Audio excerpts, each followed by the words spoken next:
이번에 그 종합전형을 대비한 학교 생활, 그리고 또 이제 진로 진학 정보 이런 것에 대해서 행사를 갖게 됐습니다.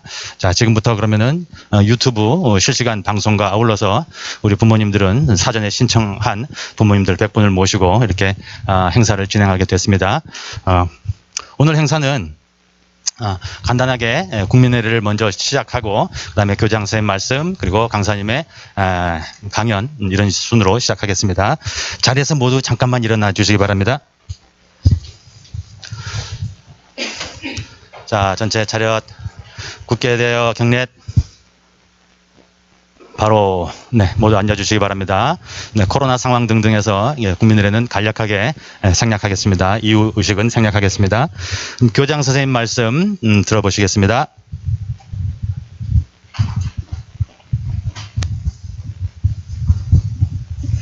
교장 선생님께서 오늘 우리 공유 캠퍼스 3개 학교 교장 선생님 모임이 있으십니다. 협의회가 있으셔서 참석 못하시고 부득이 제가 대신 인사 말씀을 전하게 됐습니다. 저는 교감 박노순입니다.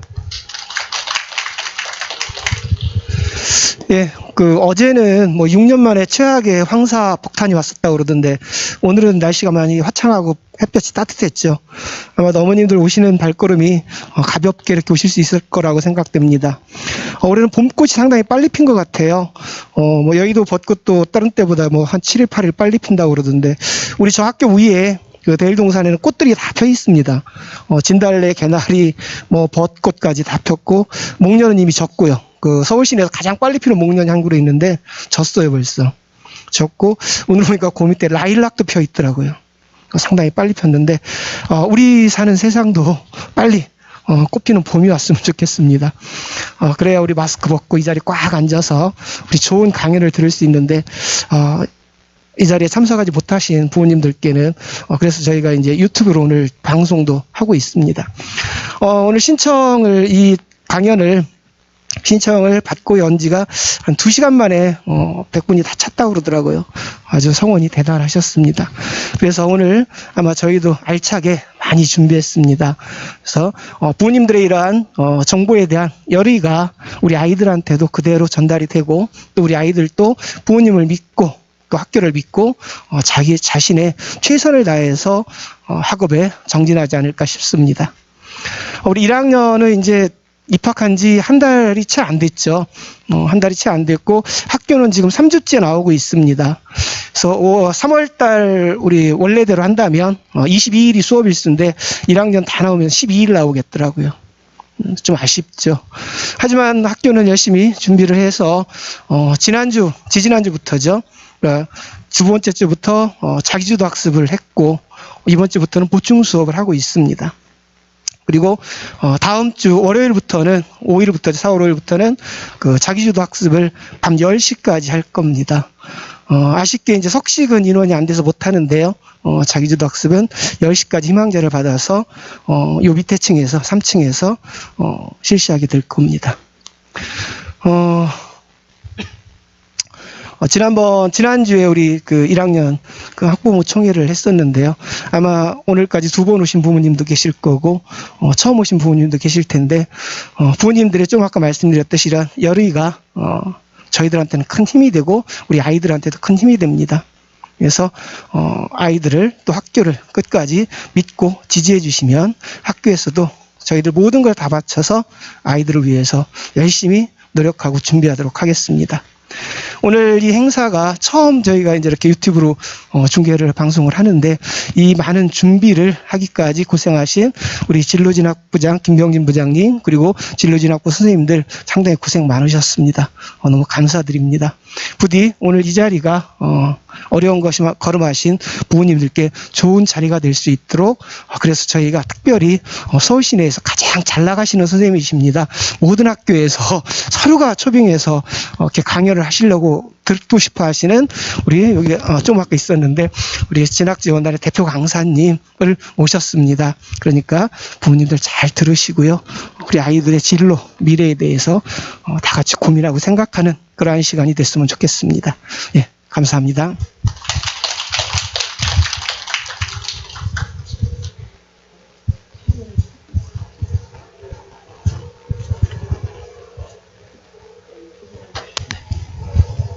네, 그러면은 교육청 진학지원단에서 대표 강사를 맡고 계시고 현재 숭의여고에서 진학교육실장으로 계시는 부장님으로 계시는 김진훈 선생님 모시겠습니다. 박수로 맞아주세요. 바로 인사하고 이제 강의로 곧바로 가겠습니다. 고맙습니다. 네, 자리에 좀 앉아서, 네. 네. 안녕하세요. 학부모님들 이렇게 뵙게 돼서 영광입니다. 특히, 어떻게 보면, 네, 대일고, 지금 1학년, 네, 와서, 한 달 정도 지내면서 참 많이 막막하기도 하고, 고민도 많이 있으실 텐데, 오늘 오신 시간이 아깝지 않도록 최선을 다하도록 하겠습니다. 네, 자리에 앉아서 설명을 좀 드리겠습니다.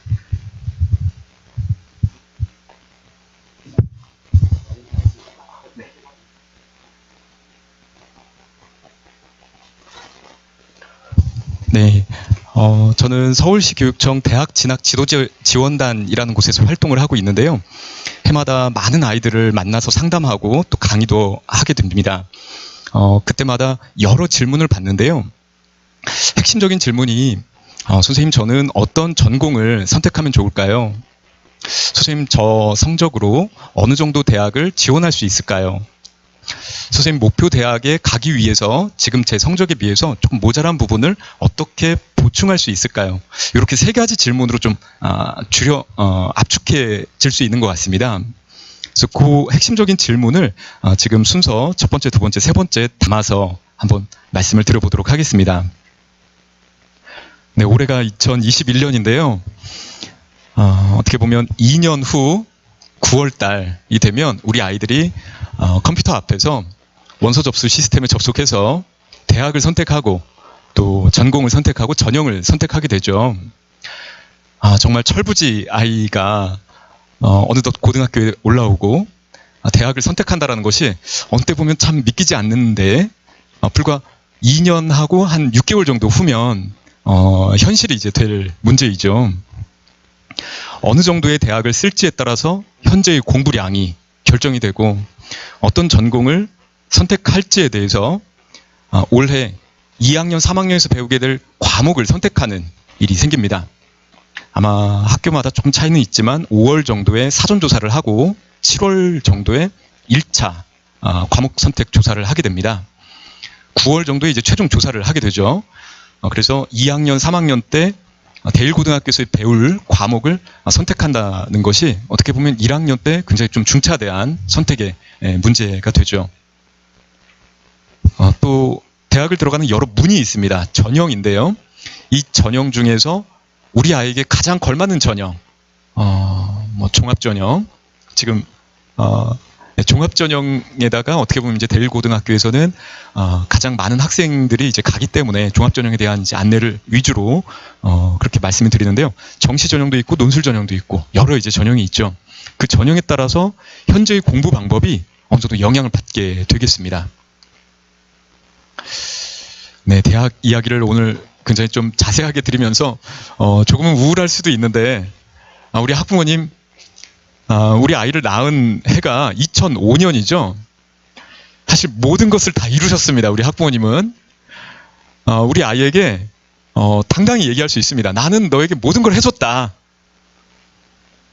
네, 우리 아이가 대입을 치르는 해가 2024학년도 대입을 치르게 되는데요. 그때 예상되는 인구가 37만 명 정도입니다. 그 앞으로 2년, 그 뒤로 2년 사이에 가장 적은 인원이에요. 참고로 저는 2007년에 아이를 낳아서 어떻게 보면 줄어드는 추세에 다시 늘어나는 굉장히 좀 암담한 그런 이제 상황인데 바로 이전 지금 2학년에 비해서도 한 3만 명 가량 적은 숫자가 대입을 치르게 됩니다. 상대적으로 대입 경쟁이 좀 덜하고 취업 경쟁도 좀 덜하지 않을까. 네, 우리 아들 어떻게 보면 남은 것은 이제 너의 몫이다. 네, 우리 어머니는 네, 엄청난 일을 우리 아이에게 이제 선물해 주신 것이죠. 현재 고3 아이들의 수시 입학 요강이 지금 일부 대학이 이제 뭐 나오고 있긴 한데요. 아직 다 발표가 된 것은 아니죠. 현재 2022학년도 대입 전형 계획이라는 게 각 대학 입학처 홈페이지에 게시가 되어 있습니다. 그래서 우리 대학에서는 어느 전형으로 어떤 학생들을 몇 명 모집할지, 이 전형 방법은 어떻게 되어 있는지를 그렇게 공고되어 있죠. 수시 입학 요강이 4월 중에 대부분의 대학이 이제 발표를 하게 됩니다. 수시 요강에는 대입 전형 계획에 나와 있지 않은 일정이 이제 구체적으로 담기죠. 그래서 논술고사를 며칠 날 보겠다, 수능 전에 보겠다, 수능 후에 보겠다, 면접을 수능 전에 하겠다, 수능 후에 하겠다, 이런 이제 세부적인 일정까지 이제 담기게 되는데요.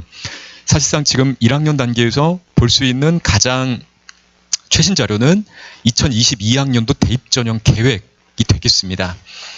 그러다 보니 앞으로 2년 후 전형별 모집 인원이 조금 변동이 될 수도 있고, 또 그 학과가 조금 이제 달라질 수도 있긴 한데요. 2022년 4월에 어떻게 보면 좀 구체적인 계획이 나오고, 그것을 토대로 또 원서 접수를 이제 하시게 될 것 같습니다.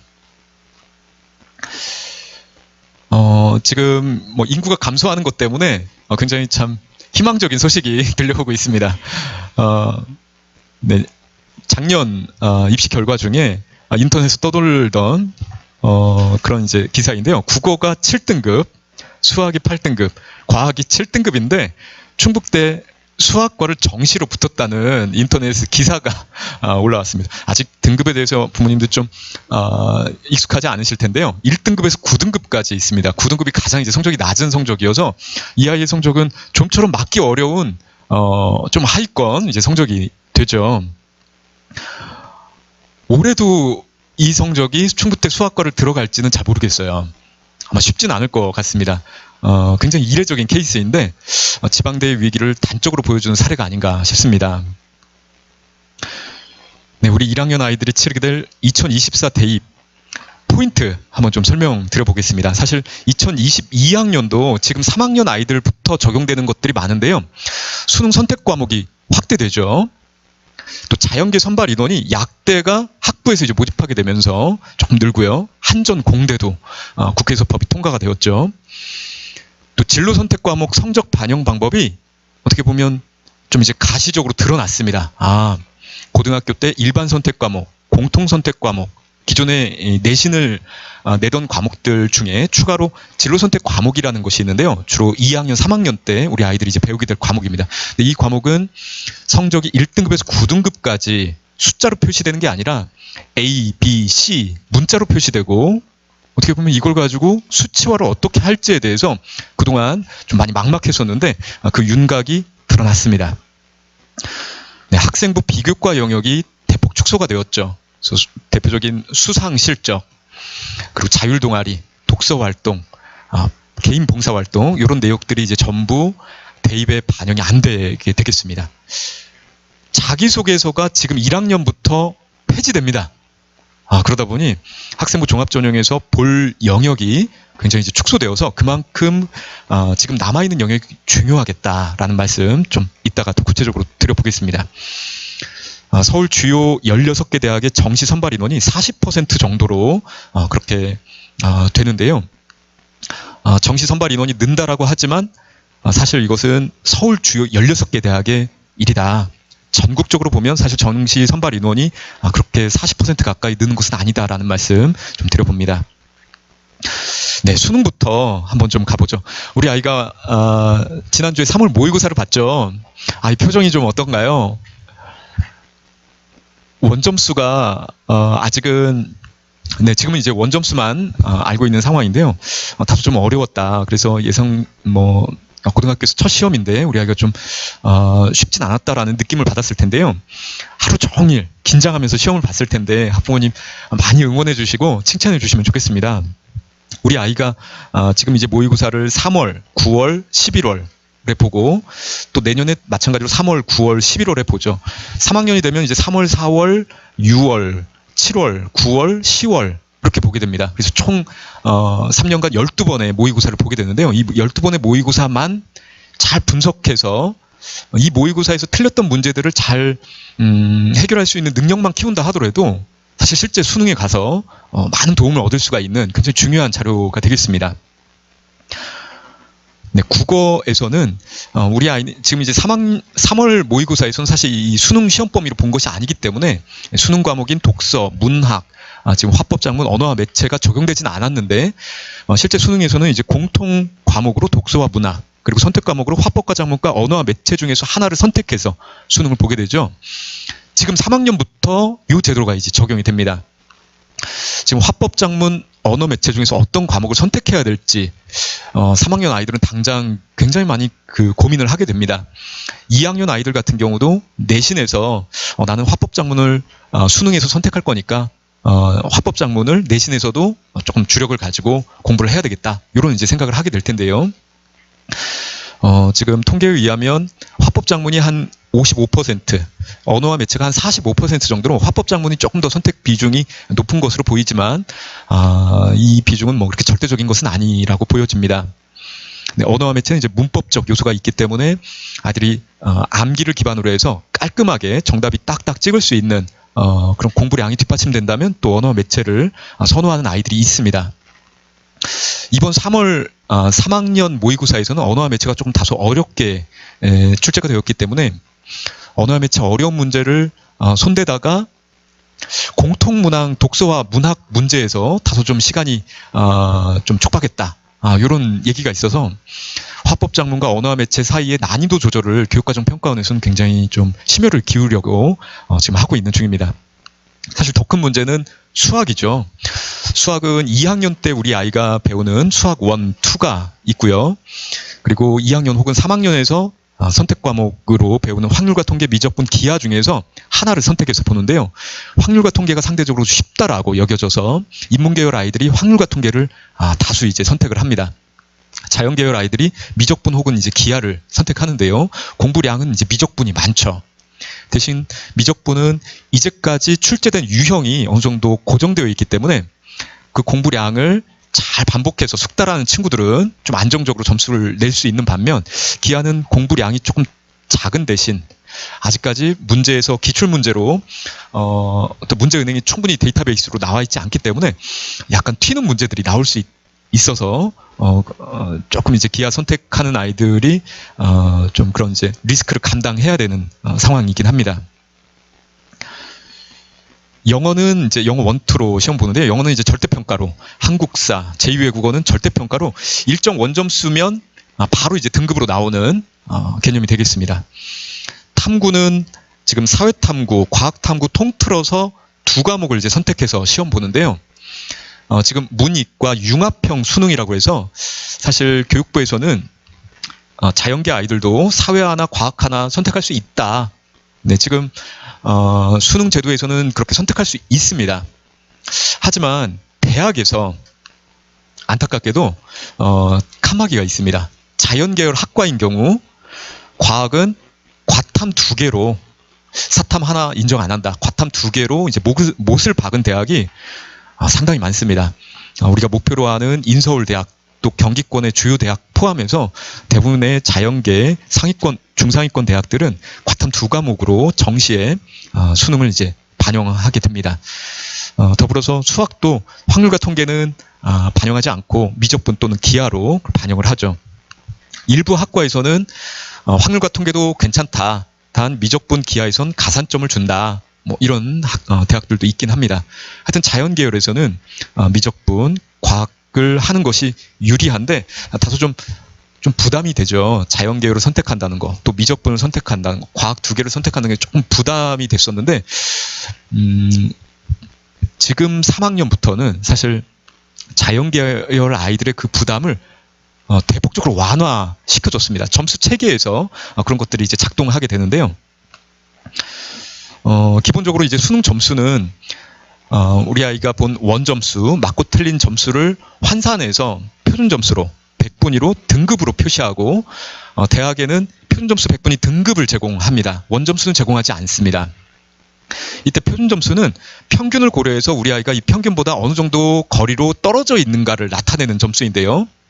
그래서 난이도가 어려운 시험에서 우리 아이 원점수가 굉장히 높게 나오면 표준 점수가 굉장히 치솟습니다. 표준 점수는 200점 만점이지만 보통 원점수 만점을 받은, 또 난이도가 굉장히 어려운 시험에서 한 140까지 그렇게 이제 점수가 나오는 경우가 있죠. 100분위에 비해서 점수 간격이 굉장히 촘촘합니다. 그러다 보니 상위권 대학은 표준 점수를 가지고 정시에 아이들 촘촘하게 구분해서 활용하고요.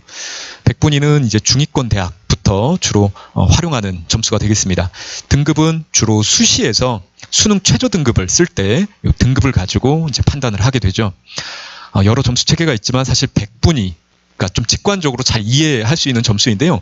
100명 중에 우리 아이가 어느 정도 위치에 있는가를 보여주죠.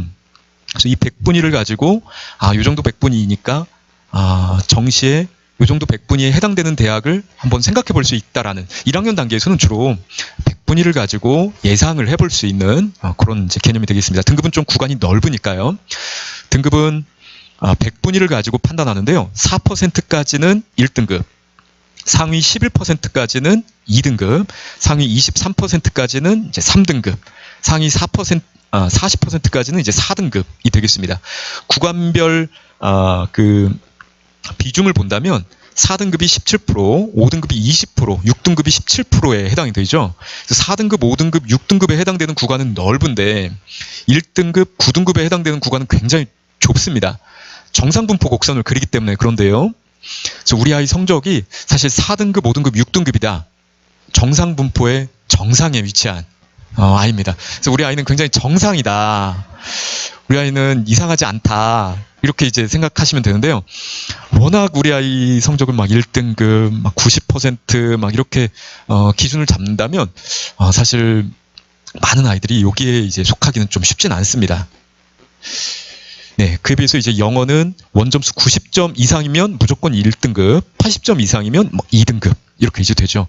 한국사는 대부분 대학에서 응시 여부만 보거나 아니면 3등급 이하에서 굉장히 소량의 감점을 하는 정도로 그렇게 수능에서 비중이 크지는 않습니다. 조금 어려운 말씀인데요. 요즘 이제 핫한 이슈이기 때문에 좀 말씀을 드려봅니다. 수학에서 공통 과목이 있고 선택 과목이 있죠. 그래서 모든 아이들이 수학 1, 2를 보는데요. 인문계열 아이들이 이제 확률과 통계, 자연계열 아이들이 이제 미적분을 본다라고 개략적으로 이제 구분이 됩니다. 그에 따라서 우리 아이가 인문계열을 선택할지 자연계열을 선택할지 조금 긴가민가한 아이들이 있기 때문에 제가 좀 말씀을 드려봅니다. 아이들이 수학을 무서워해서 인문계열 선택하는 아이들이 꽤 많습니다. 수학이 어떻게 보면 좀 지루하기도 하고 또 뭐 이렇게 약간 그 기호 같은 것을 계속 따라가면서 집중을 해야 되는데 우리 아이들이 참 그게 쉽진 않죠. 그래서 인문계열을 선택했는데 사실 인문계열을 선택한 것만으로 예전에 비해서 좀 불리해졌어요. 왜냐면 조정 원점수라는 체계가 들어왔습니다. 이게 이제 처음 이번 3학년부터 이제 적용되는 개념인데요. 이전까지만 하더라도 자연계 수학, 수학 가형, 나형, 인문계 수학, 수학 나형은 서로 다른 모집 단속에서 점수를 구분해서 그렇게 점수가 나왔습니다. 점수가 구분되었다는 것은 그 집단 속에서 상대평가를 해서 점수가 냈다라는 거죠. 그러면 자연계 아이들끼리 중에서 점수를 냈기 때문에 인문계열 아이들이 거기에 끼워 들어가면 점수가 확 낮아지잖아요. 당연히 조금 수학을 못하는 아이들, 인문계열 사이에서 내가 더 높은 점수를 받을 수 있다라고 생각해서 전략적으로 인문계 수학을 가는 아이들이 많았어요. 그래서 이런 문제가 어떻게 보면 수학의 깊이, 수학이 진짜 필요한 아이들을 좀 오히려 좀 불리하게 만드는 것 아닌가 이런 생각을 해서 보정하는 점수를 들여왔는데요. 이 보정하는 점수 체계에서 좀 복잡한데 핵심 포인트는 선택 과목을 선택한 아이들의 공통 과목 평균 점수를 이 아이의 선택 과목 점수에 상관없이 일단 더해준다는 거예요. 말이 좀 복잡하죠. 미적분을 선택한 아이들이 수학 1, 2 점수의 평균 점수, 그 점수를 미적분 선택한 아이 빵점이더라도 그 아이에게 더해준다라는 겁니다. 미적분을 선택한 아이의 공통 과목 점수랑 확률과 통계를 선택한 아이의 공통 과목 점수 중에서 어디가 더 높을까요? 이 공통 과목 점수는. 그렇죠. 미적분을 선택한 아이의 공통 과목 평균 점수가 더 좋겠죠. 수학을 좀 잘하는 아이, 자연계열 아이들이 있기 때문에 이 공통 과목 점수가 더 좋게 나오는데 이거를 묻고 따지지도 않고 그냥 여기다 이렇게 더해줘서 가기 때문에 조금 복잡하지만 제가 핵심만 좀 말씀을 드려보면 확률과 통계를 선택한 아이의 원점수가 예를 들어 이제 30점 만점인데 26점 굉장히 상위권 점수죠. 확률과 통계에서 뭐 하나 정도 이제 틀린 건데요. 26점을 받았습니다. 마찬가지로 미적분에서도 똑같이 26점이에요. 근데 이 공통 과목 점수는 동일하다라고 치고 확률과 통계에서 26점과 미적분에서 26점이 그대로 점수 체계로 갔을 때 최종 나오는 점수가 미적분에서는 83.8, 확률과 통계에서는 82.1로 1.7점 정도 미적분에서 유리하다. 이렇게 보이고요. 이게 조금 이제 낮은 점수 12점, 미적분 12점과 확률과 통계 12점 놓고 봐서는 40점과 50점에서 10점 정도 차이가 이제 벌어지는 것으로 보입니다. 이번 3월 모의고사를 저희 학교에서 한번 점수를 돌려봤습니다. 이거는 전국 단위 표준 점수가 아니기 때문에 우리 학교, 저희 학교에서의 이제 표준 점수로 그렇게 이해하시면 좋겠는데요. 이제 한 명 한 명의 이제 케이스입니다. 비슷한 케이스를 좀 찾아봤어요. 상위권의 아이, 또 하위권의 아이입니다. 상위권 아이가 공통 과목 점수가 63점에 선택 과목 점수 22점 해서 원점수 합이 이제 85점인 아이가 있고요. 확률과 통계를 선택해서 공통 과목 점수가 62점에 선택 과목 확률과 통계죠. 확률과 통계가 26점에서 88점인 아이가 있습니다. 단순 그 수학 점수만으로 보면 확률과 통계를 선택한 88점이 미적분을 선택한 85점에 비해서 3점이나 점수가 많습니다. 자, 근데 점수 환산을 해보니까 확률과 통계가 가져가는 점수는 130.09를 가져가고 미적분을 선택한 아이는 지금 3점이나 원점수가 모자란데도 표준 점수 132.75를 가져가는 것으로 나타났습니다. 그래서 무려 2.7점 정도 더 가져가게 되는데요. 그럴 경우 정시에서 어떻게 보면 굉장히 좀 2점 정도의 격차면 상당히 좀 큰 격차이죠. 그래서 학과가 달라지는 격차가 되겠습니다. 그런데 문제는 하위권에서도 100점 만점에 예를 들어서 원점수 38점, 35점으로 한번 보겠습니다. 미적분 35점인 아이가 있습니다. 공통과목 30점, 그리고 미적분에서 5점 받았습니다. 네, 확률과 통계에서 38점, 3점이 높죠. 공통과목 성적이 동일해요. 확률과 통계에서 8점을 받았는데 결과적으로 확률과 통계가 가져가는 표준 점수가 미적분에 비해서 더 점수가 작습니다.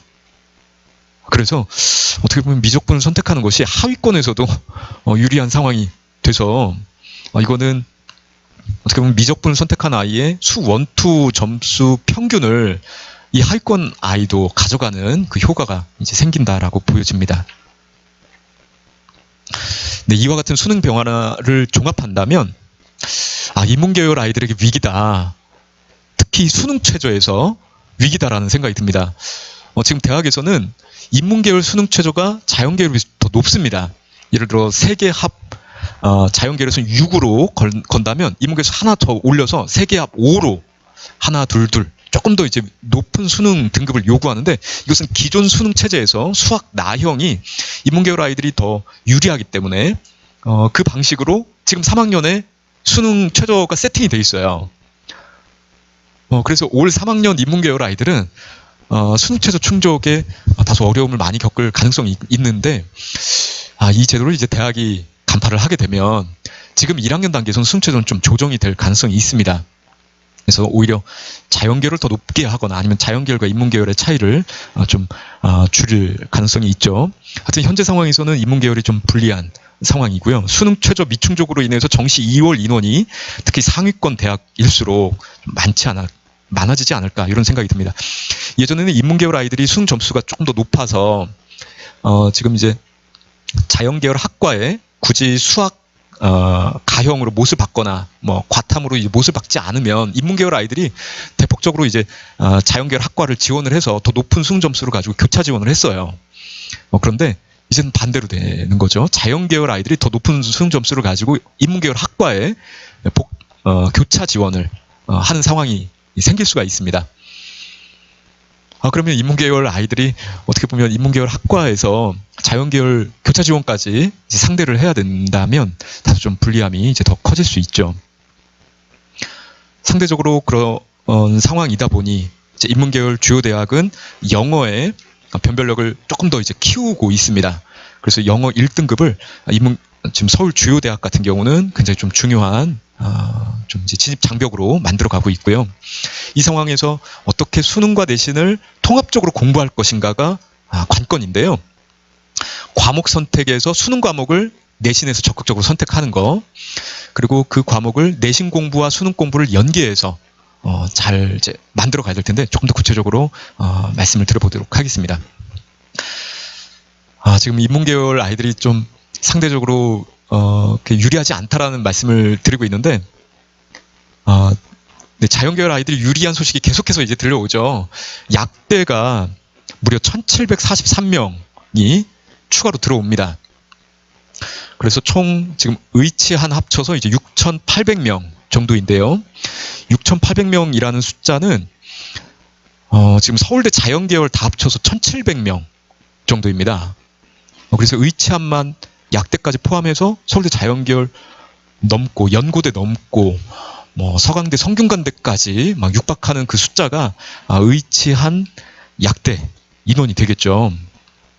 약대 같은 경우는 지금 3학년부터 모집을 하는데요. 수도권 대학은 주로 종합 전형과 정시 전형에서 선발을 하고 있고요.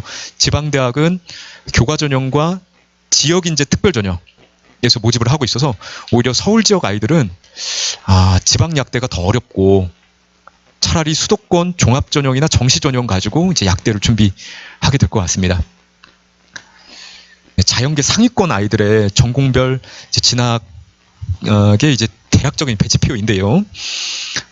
지금 이제 상위 3%까지 어떻게 보면 선택폭이 굉장히 많습니다. 자연계열 아이들 같은 경우 지금 여기 나와 있지는 않지만 카이스트, 포항공대, 지스트, 디지스트 같은 경우도 있고 한정공대도 이제 들어오죠. 카이스트 같은 경우 이제 서울대 복수 합격을 해서 이제 서울대 붙거나 아니면 이제 카이스트 가거나 뭐 그런 정도이고요. 지스트, 디지스트, 유니스트라는 과학기술 특성화 대학이 있습니다. 보통 이제 연고대 이상 서울대 중하위권 정도의 수준으로 보고 있죠. 한정공대 같은 경우도 지금 약대 정도 한번 좀 예상해보고 있습니다. 한 98% 정도 수준의 그런 이제 수준이 될 거라고 보고 있는데요.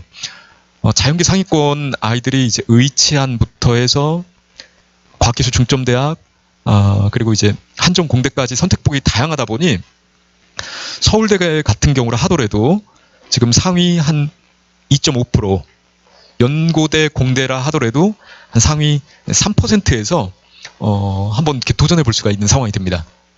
근데 인문계열은 여기에서 한 2% 내지 3%를 더 해줘야 되는 상황이 발생합니다. 그래서 자연계 상위권에 비해서는 인문계 상위권이 조금 대학 레벨을 한 단계 더 낮춰서 이제 보게 되는데요. 네. 이렇게 되는 것은 이제 자연계 선발 인원과 자연계 응시하는 인원 간의 그 차이가 좀 있어서 그렇습니다. 작년에 수능 선택 과목을 조사해 보니 사회를 선택한 아이들이 55%, 그런데 자연계, 인문계 그 대학 모집 인원이 이제 41% 정도입니다. 그러니까 학생들은 더 많은데 대학 선발 인원은 조금 작기 때문에 경쟁이 좀 치열하다라고 보여지고요. 자연계열은 상대적으로 학생들은 조금 적은데 선발하는 대학, 특히 이제 상위권 학과 같은 경우 굉장히 많이 있어서 경쟁이 좀 덜하다라고 보여지죠. 네, 지금 3월 달에 발표된 2019 대졸자 취업 통계를 보면 졸업자 수에 따라서 이제 고용률, 또 전공 일치율, 월평균 소득이 조사된 것이 있는데요. 저는 우리 학교에서 지금 우리 아이가 이제 계열 선택에 있어서 인문계열이냐 자연계열이냐 이제 선택을 좀 고민하는 친구들이 있죠. 선생님, 저는 어떤 계열을 선택할지 너무 모르겠습니다. 그런 친구들이 굉장히 많습니다. 한 뭐 절반 가까이는 되는 것 같아요. 그때 잘 모르겠으면 일단 자연계열에서 우선해서 생각을 해야 된다. 대학을 진학할 때도 또 취업할 때도 취업 이후에 연봉에서도 자연계열이 현재 시대 정신이 많이 그렇게 가고 있는 것 같아요. 인문계열의 상당한 위기입니다. 특히 이제 지방대학 같은 경우 대학 구조조정이 지금 예상되어 있는데요. 취업률을 기준으로 하는 경우가 많습니다. 그래서 자연계열 학과는 인원수를 좀 덜 줄이는데 비해서 인문계열 학과들이 좀 인원이 많이 줄 수 있는 상황이죠.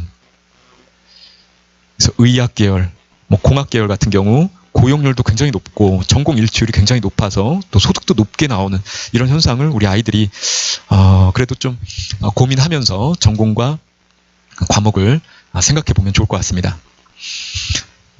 네, 이어서 학생부의 변화가 또 큰 변화인데요. 네, 학생부에서 앞서 말씀드린 대로 수상 실적이 학생부에는 적히는데 대입에 반영이 안 돼요. 이게 지금 1학년부터 적용이 됩니다. 지금 2학년, 3학년 같은 경우는 학기당 하나씩 수상 실적이 대입에 제공이 돼요. 그러다 보니 이제 고등학교마다 경시대회가 많이 축소되고 있습니다. 현재 저희 학교에서도 1학년 대상 경시대회가 뭐 몇 개 안 남았어요. 거의 대폭적으로 이제 축소되고 있습니다. 그래서 아이들이 사실 경시대회를 가지고 그동안 부담이 많이 있었는데, 스트레스가 많이 있었는데, 시험 끝나면 이제 경시대회 준비하느라 막 이것저것 준비하는 경우가 많이 있었는데, 부담이 좀 덜게 되었다. 독서 활동 상황도 학생부에는 적히는데 대입에 반영이 안 됩니다. 그래서 교과 세특에다가 교과 세부 능력 특기 사항이라는 것이 있는데요. 수업을 담당하신 선생님이 적어주시는 이제 서술형 기록입니다. 국어 시간에, 수학 시간에 이제 선생님이 적어주시는 기록인데 거기에 독서 내용을 연결해서 이제 적는 경우가 또 많이 생기고 있습니다. 동아리는 이제 상설 동아리가 있고 자율 동아리가 있죠. 상설 동아리는 그대로 대입에 반영이 됩니다. 근데 자율 동아리는 학생부에는 적히는데 대입에 반영이 되질 않아서 어떻게 보면 상설 동아리 하나를 잘 활동하면 되는 상황이 됐습니다. 봉사활동도 학교 봉사활동은 대입에 반영이 되는데 개인 봉사활동은 반영이 안 돼요. 지금 1학년부터. 하여튼 지금 1학년부터 굉장한 변화입니다. 학생부의 큰 변화예요. 개인 봉사활동이 반영이 안 되다 보니 우리 부모님들 같은 경우는 굉장히 부담이 덜해졌습니다. 그동안 이제 봉사활동 뭐 해야 되나 참 고민이 많았었죠. 그 장애인 단체, 또 지역 아동센터, 또는 아름다운 가게 막 이런데 찾아다니면서 봉사를 제발 하게 해달라 읍소하는 이런 경우가 많이 있었는데, 네, 이제는 대입에는 제공이 안 되기 때문에 더군다나 이거를 자기소개서라도 쓸 수 있으면 좋겠는데 자소서도 없는 상황이어서 사실 봉사는 거의 이제 폐지 수순으로 가는 게 아닌가 싶습니다. 학교에 따라서 학교 봉사활동을 동아리별 또는 학급별 또는 학교 전체 단위에서 특징 있게 이제 기획해서 하는 학교들도 있는데요. 사실 아직 저희 학교를 포함해서 학교 봉사활동을 그렇게 체계적으로 그렇게 계획해서 하기는 좀 쉽지는 않은 상황이고, 대학에서도 사실 이 봉사활동을 가지고 중요하게 반영하는 그런 비중 있게 보는 것은 아닙니다. 줄이고 줄여서 남는 게 교과 성적과 세부능력 특기사항 이 부분이죠. 그래서 이 부분은 우리 뒷부분에서 또 구체적인 사례를 가지고 한번 좀 말씀을 드려보겠습니다. 지금 올해 12월 달이 되면 우리 아이가 생활기록부 대조 확인 작업을 하면서 초안을 한번 보여줄 일이 있을 것 같습니다. 또는 우리 학부모님이 나이스 학부모 서비스에 이제 들어가셔서 우리 아이의 학교 생활 기록부를 보실 수가 있는데요. 그때 이렇게 이제 표시가 됩니다. 글자가 좀 작아서 안 보이시죠? 네, 과목이 이제 쭉 있습니다. 국어, 수학, 영어, 한국사. 단위수가 있습니다. 단위수는 일주일에 배우는 시간 수입니다. 그래서 단위수가 많은 것은 그만큼 비중이 큰 것이죠. 원점수, 평균, 표준 편차라는 게 있고요. 시험 점수가 원점수 100점 만점에 어떻게 나왔는지, 평균이 어떻게 됐는지, 편차가 우리 아이들이 어떻게 보면 이제 잘하는 아이, 못하는 아이가 차이가 큰지 아니면 1점 점수에 딱 몰려 있는지를 보여주는 점수이고요. 그다음에 이제 성취도가 있고 수강자 수가 있고 석차 등급이 있는데요. 학생부 교과 전형에서는 사실 이 석차 등급을 가지고 소수점 두 자리까지 계산을 해서 소수점 0.001이라도 높은 아이가 합격을 하는 상황이 되죠. 그래서 이 석차 등급이 이제 어떻게 보면 이 학생부에서 가장 이제 중요한 것으로 보이는데요. 사실 이 석차 등급보다도 종합 전형에서는 원점수, 평균, 표준 편차, 성취도를 전부 다 독해합니다. 수강자 수까지. 그래서 수강자 수가 적구나. 그러면 이거는 좀 우수한 아이들 일부가 선택한 과목이겠거니 대학은 그렇게 독해를 해요. 그래서 석차 등급이 다른 등급에 비해서는 조금 작은데 이거는 우수한 아이들 속에서의 경쟁의 이 등급이구나. 그래서 그 점수를 감안해서 보정해서 학생부 종합전형에서는 그렇게 판단을 합니다. 네. 그런데 지금 이제 3학년부터 진로 선택 과목이 본격적으로 대입에 활용이 되죠. 진로 선택 과목은 공통 과목, 일반 선택 과목과 달리 지금 성적 표기 방법이 좀 독특하죠. 석차 등급, 그 중요한 석차 등급이 안 나왔어요. 대신 성취도 A, B, C가 표시가 되는데요. 우리 아이의 성취도가 이제 A다라고 표시가 되는데 A, B, C 중에 A. 근데 이 A가 도대체 어느 정도 수준인지 좀 가름하기 어렵기 때문에 옆에다가 성취도별 분포 비율이 표시가 돼요. 그래서 이 학교 기하를 선택한 아이들 중에 A는 62% 아이들이 전부 A를 받았어요. 14%는 B를 받았고요. 23%는 C를 받았습니다. 그러니까 절반 이상 다 A를 받았으니까 A가 막 그렇게 어려운 난이도의 수준은 아니다라는 것을 이제 표시를 하게 됩니다. 그래서 이 진로 선택 과목의 이 성취도의 분포 비율을 또 이 성취도에다가 곱하기 해서 적용을 해서 산출하는 대학이 있습니다. 네, 일부 대학은 굉장히 좀 복잡한 방식으로 이 진로 선택 과목을 다른 과목과 합산해서 이제 점수 체계를 만드는데요. 조금 이따 한번 말씀을 드려보겠습니다. 그 밑에 세부 능력 특기 사항이라고 그래서 국어 선생님이 적어주시는 이제 글, 학생이 수업 시간에 보여준 학습 태도나 또 수업에 나타난 개념을 가지고 발표를 하거나 보고서를 쓰거나 아니면 선생님과 질의응답을 통해서 학생의 어떤 특이한 부분을 선생님이 관찰해서 적어주시는 기록이 되겠습니다. 요 학생부 교과 성적과 세부 능력 특기 사항이 어떻게 보면 학생부 종합전형의 가장 핵심적인 부분이라고 보여집니다. 수상도 없고 자율동아리도 없고 개인 봉사도 없고 독서도 없고 사실 남아있는 것은 요거예요. 요거 가지고 이제 대학을 가는 것이죠. 자, 그때 지금 이제 공통 과목, 일반 선택 과목은 등급이 중요한데 종합전형에서는 수강자 수랑 원점수 평균 또 이제 편차까지 고려를 해서 본다. 근데 진로 선택 과목은 성취도가 이제 중요하고 성취도의 비율이 또 참고로 제공이 된다. 이렇게 보시면 되는데요. 지금 이제 진로 선택 과목을 각 대학이 어떻게 다른 과목과 합산해서 성적을 처리하는지가 이제 발표가 되었습니다. 특히 학생부 교과 전형인 경우 내신 성적을 가지고 이제 줄을 세워야 되는데 진로 선택 과목이 상당히 많습니다. 전체 과목 중에서 한 3분의 2를 차지해요. 3학년 과목은 사실상 진로 선택 과목이 거의 80% 정도 차지하고 있는 것 같아요.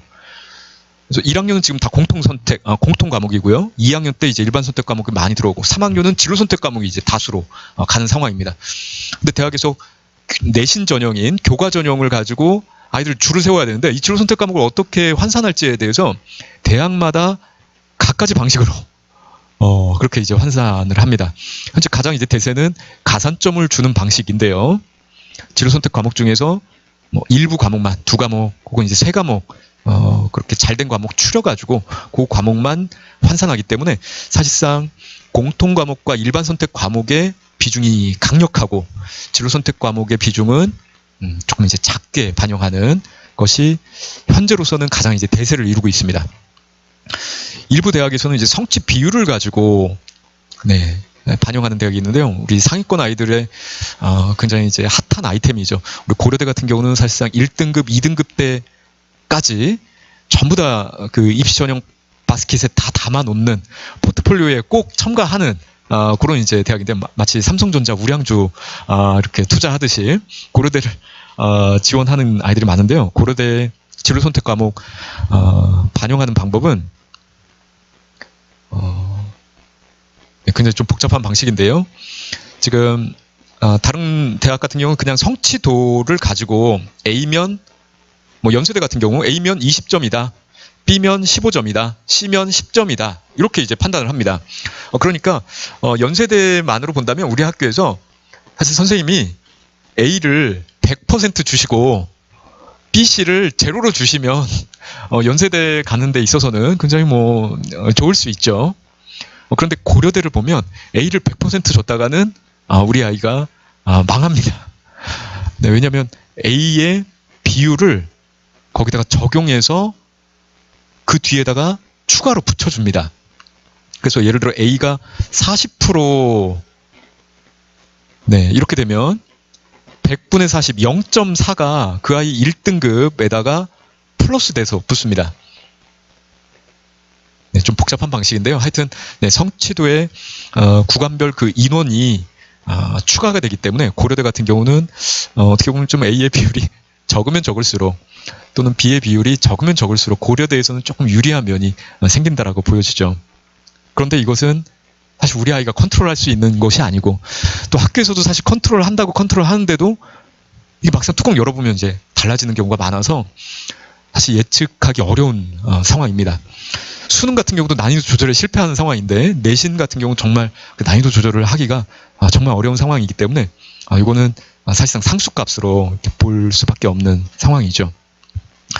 네, 지금 단계에서는 어떻게 보면 내 진로에 걸맞는 진로 선택 과목을 상위권 아이들이 선택한다라고 해서 두려워하지 말고 상위권 아이들이 선택하더라도 내 진로에 맞는다면 도전적으로 선택하는 것이 크게 불이익이 없다. 그렇게 이해하시면 좋겠습니다. 일반 선택 과목 또는 공통 과목 같은 경우는 그 집단 안에서 상대평가로 점수가 나눠지잖아요. 4%까지만 1등급을 받는데 진로 선택 과목은 그렇지 않고 그냥 퉁쳐가지고 A면 다 A이다 보니까 A를 막 60% 이렇게 주기도 하니까요. 네, 진로 선택 과목에서 너무 두려움을 가질 필요가 없다. 이렇게 보시면 되고요. 지금 표는 지금 진로 선택 과목 중에서 전공별로 좀 추천하는 과목이 있습니다. 연세대, 중앙대, 외대, 경희대, 건대에서 공동으로 연구한 자료인데요. 인문계열 아이들은 진로 선택 과목 중에서 심화국어, 고전 읽기 하면 좋다. 자연계열 아이들이 공학계열 같은 경우는 기하를 꼭 했으면 좋겠다. 88%. 자연계열도 이제 76%. 근데 의학계열 같은 경우는 기하까지 하면 좋은데 57%. 막 필수적인 것까지는 아닐 수 있다. 이런 맥락으로 이해하시면 되겠습니다. 네, 80% 이상, 70%, 80% 이상 이렇게 된다는 것은 학생부 종합전형에서 이 과목이 대학 전공에 굉장히 중요한 고등학교 과목이기 때문에 가능하면 좀 이수하고 올라왔으면 좋겠다라는 표현입니다. 네, 우리 공학계열에서 예를 들어 물리2 92.5%이죠. 그래서 우리 자연계열 아이들이 이제 물리2, 화학2 조금 선택하기가 수능에서는 막 이 물투, 화투 선택하지 않습니다. 근데 내신에서 진로 선택 과목으로 학교에서 3학년 때 선택할 때는 도전적으로 선택을 하면 학생부 종합전형 공대를 진학할 때는 아주 그 좋은 미천이 되겠다라고 보여집니다. 대일고등학교 2학년, 3학년의 선택 과목을 제가 학교 그 홈페이지에서 교육계획서에서 한번 좀 가지고 와봤는데요. 실제 아직 그 수요조사에서 확정된 것이 아니기 때문에 작년 기준으로 보시면 되겠습니다. 작년 1학년 아이들이 2학년, 3학년에서 선택하는 과목들이 이런 과목들이 있었어요. 지금 사회과학 퉁쳐가지고 텍3, 그러니까 3개를 선택하는데요.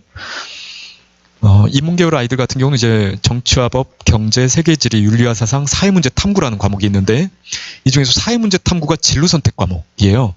진로 선택 과목이 3학년에 주로 배치되는데 이 과목이 2학년에 있어서 얘는 ABC로 점수가 계산이 되고요. 나머지 정치와 법, 경제, 세계지리, 물리원, 화학원, 생명과학원, 지구과학원은 1등급에서 9등급 상대평가로 내신이 나옵니다.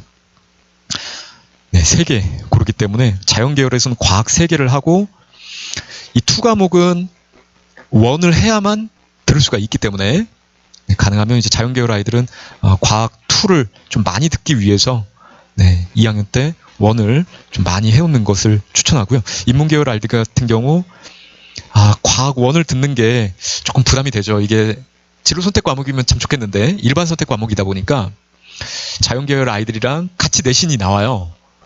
그래서 인문계열 아이들이 물화생지 원을 선택하기는 좀 쉽지는 않은 상황이죠. 네. 또 3학년 때 이제 선택 과목으로 한지, 동아시아사, 사회문화, 생활과 윤리, 여행지리 그리고 자연계열은 거의 이제 진로 선택 과목으로 다 이렇게 되어 있으니까요. 네, 마찬가지로 이 중에서 이제 3개를 고르게 됩니다. 인문계열 아이들 같은 경우 지금 이제 대일고등학교에서는 사실 3학년 때 이제 수능의 이제 핵심적인 준비를 해야 된다라고 생각해서 한지, 사회문화, 생활과 윤리가 이제 3학년에 이제 배치가 되어 있는 것 같아요. 그래서 수능 과목들이 이제 3학년에서 보통 이제 선택을 하게 되고요. 자연계열 아이들은 이제 2학년 때 이제 수능 과목들이 그렇게 이제 배치가 되어 있네요. 네, 2학년에 이제 고전과 윤리, 과학사가 학교 지정으로 인문계열, 자연계열 모든 아이들이 그렇게 이제 선택을 하게 돼서 듣게 됩니다. 이거는 이제 지금 융합형 교육 과정이고 또 일부 대학에서 자연계열 아이지만 사회 과목을 하나 선택해서 배워야 된다라고 좀 못을 박은 대학이 있기 때문에 그래서 아마 대일고 교육 과정 속에서 계속해서 이제 과학만 선택하는 아이들이 있을 수 있기 때문에 필수로 2학년 때 과학 하나, 사회 하나가 그렇게 들어와 있고 요거는 진로 선택 과목이기 때문에 ABC로 그렇게 점수가 나와서 큰 부담 없이 그렇게 이제 공부를 할 수 있겠습니다. 과목 선택할 때 수능에서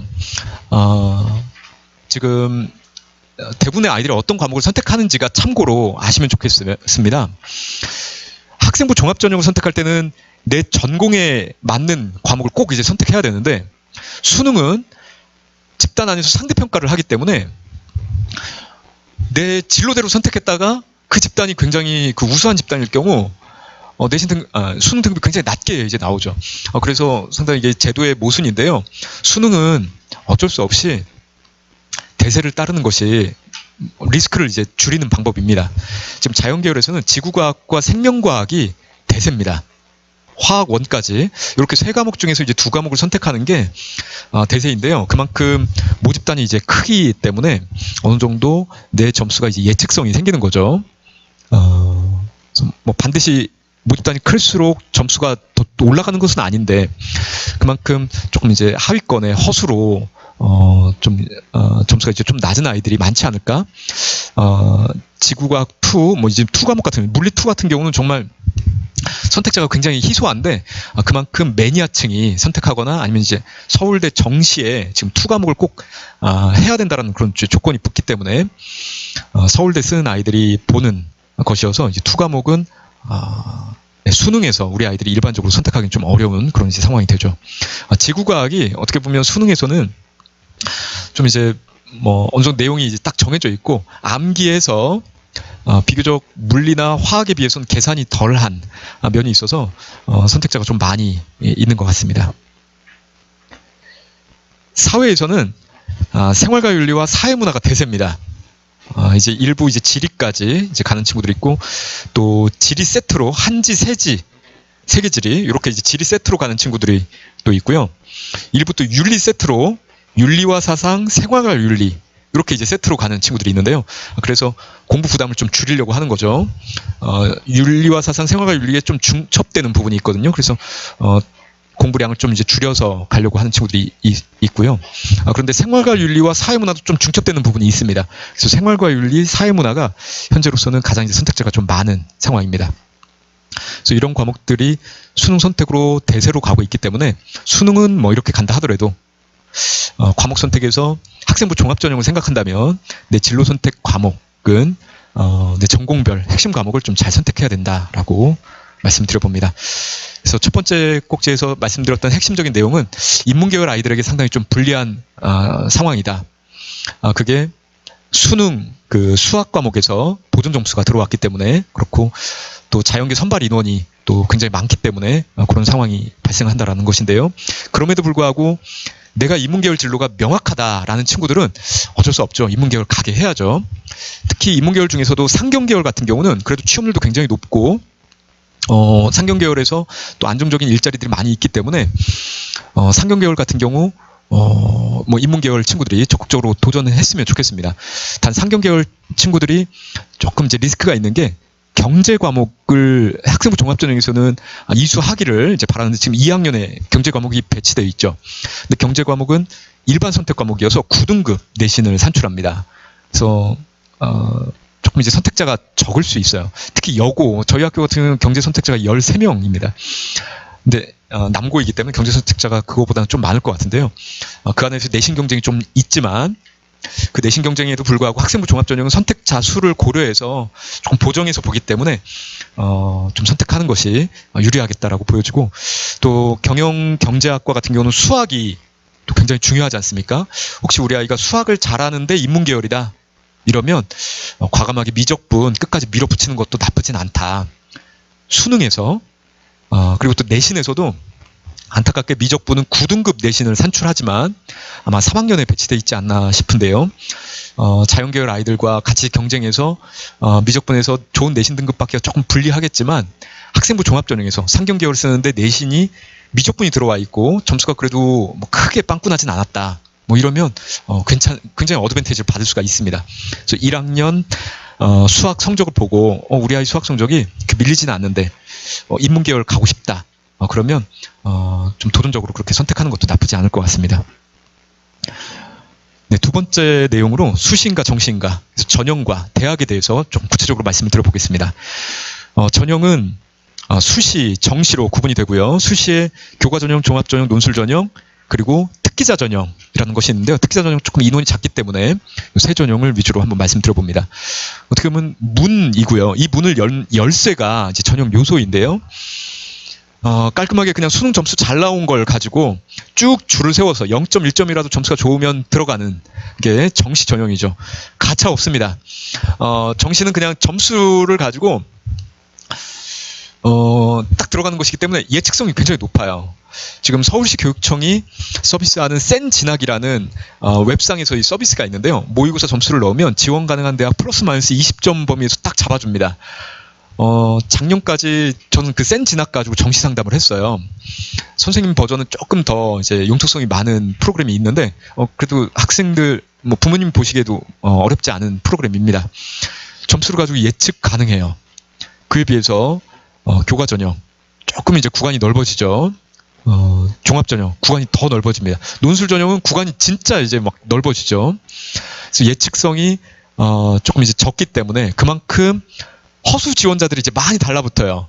내 점수로 쉽진 않겠지만 그래도 이제 도전해보겠다라고 생각해서 교과 전형의 경쟁률, 종합 전형의 경쟁률, 논술 전형의 경쟁률 자체가 이제 굉장히 이제 세지죠. 그래서 대박은 사실 논술 전형에서 굉장히 큰 대박이 많이 나오고요. 그다음에 이제 종합 전형, 그다음에 이제 교과 전형, 수능 전형에서 사실 대박이 없죠. 그냥 아까 있습니다. 아까. 네, 그렇게 이제 빵꾸 나는 대학에 정말 의외의 점수가 들어가는 경우가 최근에 막 생기고 있습니다. 네, 그러고 보니 수능에서도 대박이 있군요. 네, 사회배려 전형이라는 것이 있는데요. 네, 일부 대학에서 이제 고른기회 전형으로 이름을 갖고 있습니다. 소득 기준이 소득 기준이 일정 기준 이하이거나 아니면 다자녀, 뭐 다문화 또는 이제 탈북 학생 같은 경우도 있고요. 국가 유공자 자녀, 또 특수교육 대상자인 경우 이 사회배려 전형, 고른기회 전형을 활용하면 일반적인 경우는 내신 1등급 정도 더 낮더라도 이제 합격을 합니다. 근데 이거는 일반적인 경우이고요. 모집 인원이 1명 혹은 2명, 굉장히 작기 때문에 지원자가 어떻게 몰리느냐에 따라서 뚜껑 열어보면 오히려 다른 전형에 비해서 커트라인이 올라가는 경우가 간간히 있습니다. 이 사회배려 전형은 교과 전형 형태로 쓰는 대학이 있고요. 종합 전형 형태로 쓰는 대학이 조금 더 많고요. 수능 전형으로 쓰는 대학도 있습니다. 논술로는 쓰는 대학은 없고요. 네, 전형별 모집 인원을 보면 지금 전국을 기준으로 보면 교과 전형이 가장 큰 비중이에요. 선생님 그 정시 40% 이상 되는 것 아닙니까? 서울 주요 16개 대학으로 딱 한정했고요. 전국을 기준으로 보면 교과 전형이 가장 이제 큰 비중입니다. 근데 우리가 가고 싶어하는 대학은 지금 이제 수능이 39%까지 2022 대입에서는 올라왔습니다. 근데 2022 지금 이제 3학년 입시에서 40%를 지금 조기 달성했기 때문에 아마 지금 1학년 대입에서도 이 정도 비율이 크게 달라지진 않을 것 같습니다. 종합 전형이 그 다음으로 많고요. 그다음에 이제 교과 전형, 논술 전형, 특기자 전형이 좀 작은 비중으로 있습니다. 지금 작년과 지금 3학년 비중을 보면 크게 차이가 나죠. 정시 전형 비율이 많이 늘어서 지금 40%에 육박하는 주요 15개 대학에 큰 변화를 보게 됩니다. 그래서 종합전형 비중이 과거보다는 조금 낮아졌는데요. 지금 35%로 다 낮췄다. 여기서 이제 더 낮출 것은 없다. 이렇게 보입니다. 네, 주요 15개 대학, 뭐 서영고, 서성한이, 중경외시 뭐 이렇게 되는데요. 그 대학들의 논술 전형이 지금 교과 전형 비중이랑 거의 엇비슷하게 있기 때문에 논술 전형도 혹시 내신이 많이 이제 불리한 아이들 같은 경우 교과 전형, 종합 전형이 조금 어렵다라고 하면 이제 논술 전형을 좀 생각하는 아이들이 일부 있는데요. 수시에서는 지금 종합 전형이 가장 큰 비중이기 때문에 상위권을 준비하는 아이들 같은 경우 내신 등급 1등급, 2등급, 3등급까지 종합 전형은 굉장히 이제 잘 활용해야 되는 전형입니다. 경우에 따라서 4등급, 5등급이더라도 종합 전형이 좀 잘 활용이 되는 아이들이 있습니다. 그런 여부들은 어떻게 아냐면 일단 모의고사 점수가 기준이 됩니다. 그래서 모의고사 성적을 가지고 정시 합격선을 한번 잡아보고 그 대학부터 위에 있는 대학들의 교과 전형이나 종합 전형이나 논술 전형의 가능성 여부를 한번 검토를 해봐야 되는데요. 사실 지금 1학년 단계에서 이런 전형을 이제 구체적으로 분석하기가 좀 그렇죠. 아직 성적표가 나온 것도 아니고 좀 많이 막막하실 텐데 지금 제가 드리는 얘기가 학부모님 따라서는 진짜 너무 어렵게 느껴지실 수도 있을 것 같습니다. 첫째 아이가 따로 있어서 지금 뭐 입시를 이제 한번 경험하신 학부모님 같은 경우는 뭐 이 얘기가 쉽게 이제 들리실 텐데 어려우신 경우 아마 이제 그 대일고등학교에서 이제 학생 학부모 상담이 있을 겁니다. 그런 이제 상담 때 그리고 또 2학년, 3학년 때 설명회가 계속 있어요. 아마 학부모님 좀 관심 있으시면 3학년까지 한 10번 이상 이렇게 설명회를 들으시는 학부모님들이 많이 계시더라고요. 자꾸 이렇게 들어보실수록 또 익숙해지실 것 같습니다. 정시 합격선을 예측하고 거기에 따라서 이제 교과 전형에 우리 아이의 특징이 잘 맞는지 한번 검토를 일단 그 다음 단계에서 해봅니다. 근데 교과 전형은 내신 성적을 가지고 뽑는데 주요 대학은 수능 최저가 거의 걸려 있어요. 그래서 내신 성적이 조금 낮은데 우리 아이가 내신 교과 성적으로도 가능성이 있다라는 얘기를 이렇게 들을 때가 있습니다. 저희 학교 같은 경우도 지역에서 꽤 선호하는 학교여서 내신 성적 경쟁이 굉장히 치열합니다. 근데 최근에 교과 전형으로 간간히 붙어온 애들이 예전보다 많아졌어요. 수능 최저가 원체 세기 때문에 지방에 있는 고등학교에서 내신이 좋지만 수능 최저 진입 장벽이 워낙 넘기가 어려워서 교과 전형도 대일고에서 좀 활용을 하는 아이들이 꽤 많을 거다라고 좀 보여지고요. 이 내신 성적보다 1등급 정도, 한 0.5등급 정도 더 낮더라도 이제 붙을 수 있는 전형이 종합 전형입니다. 그만큼 다른 요소가 더 필요한데요. 이건 학생부의 여러 내용이 다 반영이 되죠.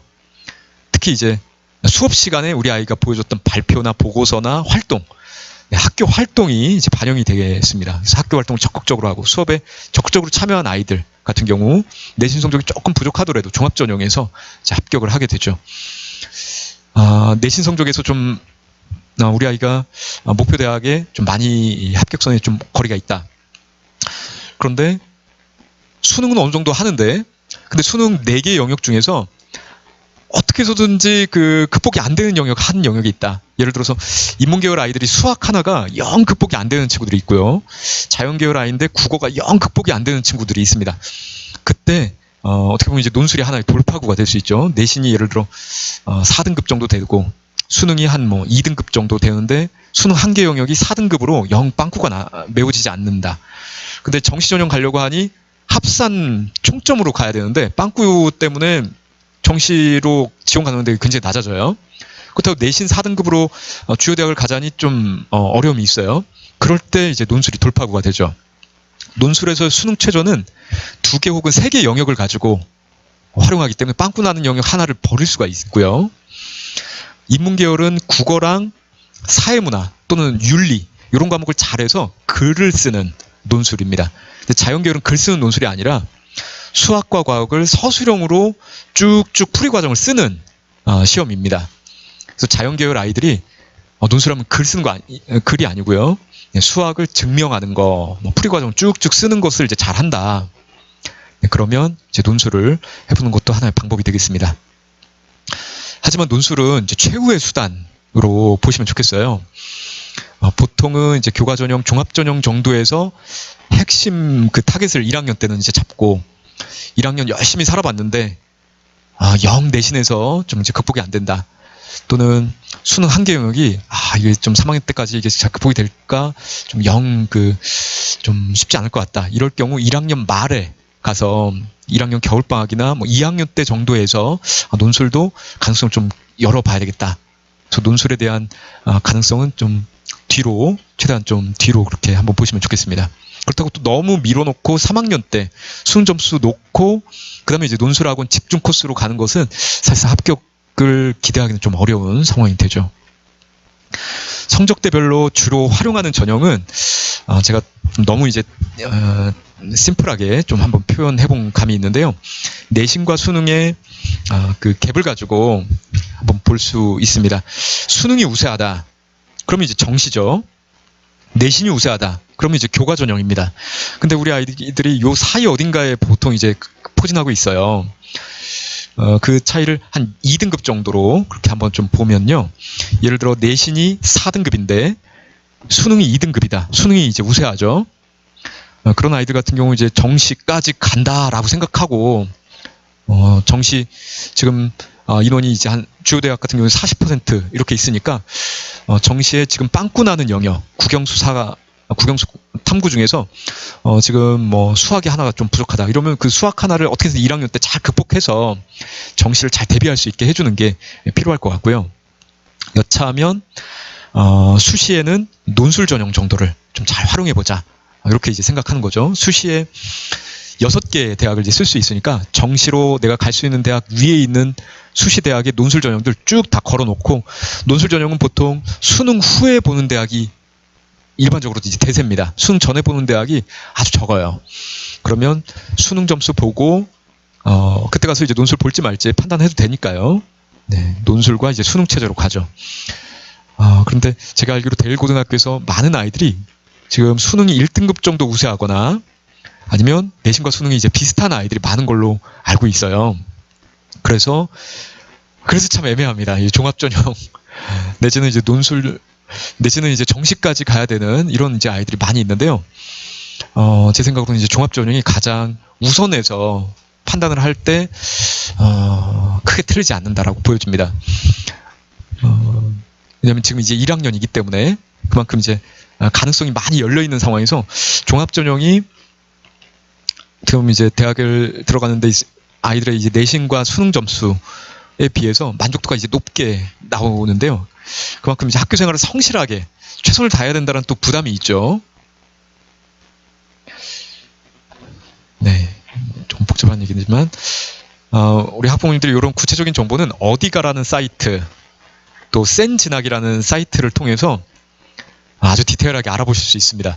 요즘 정보화 사회여서 온라인으로 서비스되는 것이 아주 너무 좋습니다.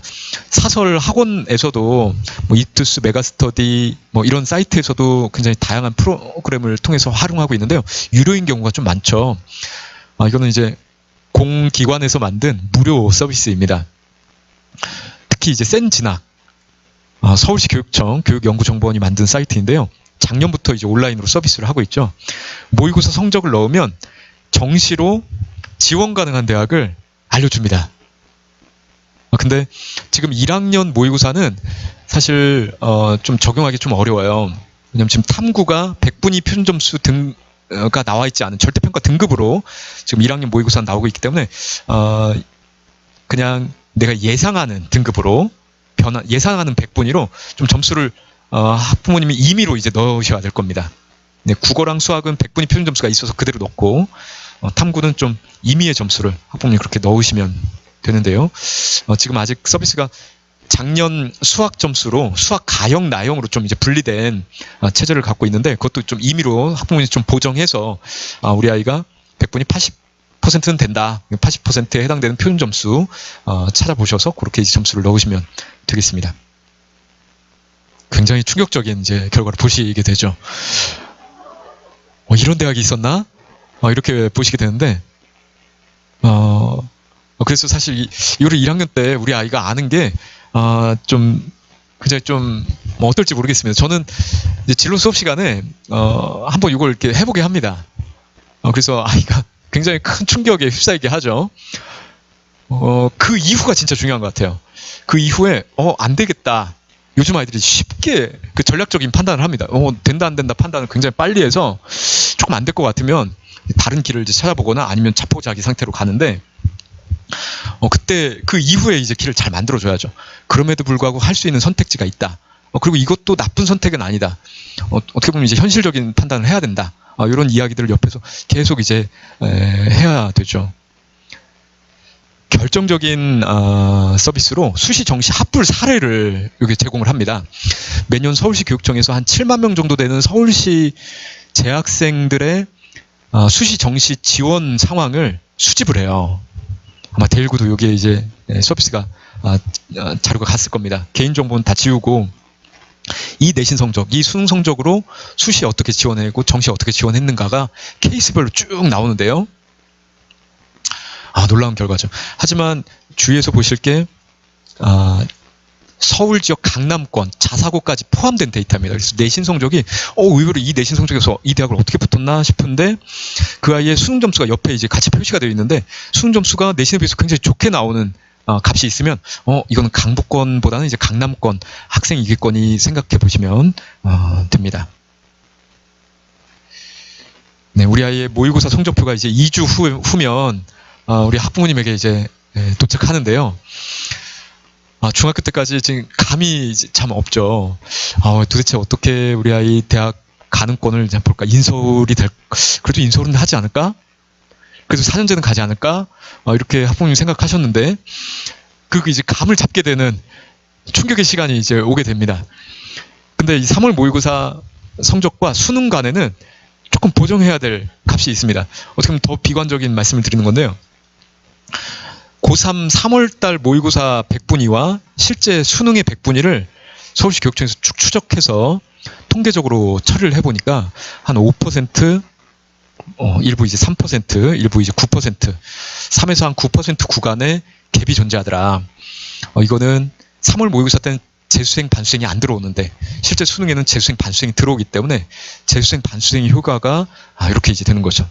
정시에 이건 이제 과거 값이고 지금 우리 아이는 인원이 줄었기 때문에 이보다는 조금 더 낙관적으로 한번 볼 수 있을 것 같습니다. 과거 97% 인문계열 아이가 성균관대 경영 정도를 정시로 간다라고 볼 수 있는데 실제 수능에서는 92% 정도로 한 5% 점수가 빠진다는 겁니다. 그래서 성대 경영 어렵고 한국 외대 베트남과 정도를 정시로 이제 가게 된다는 것이죠.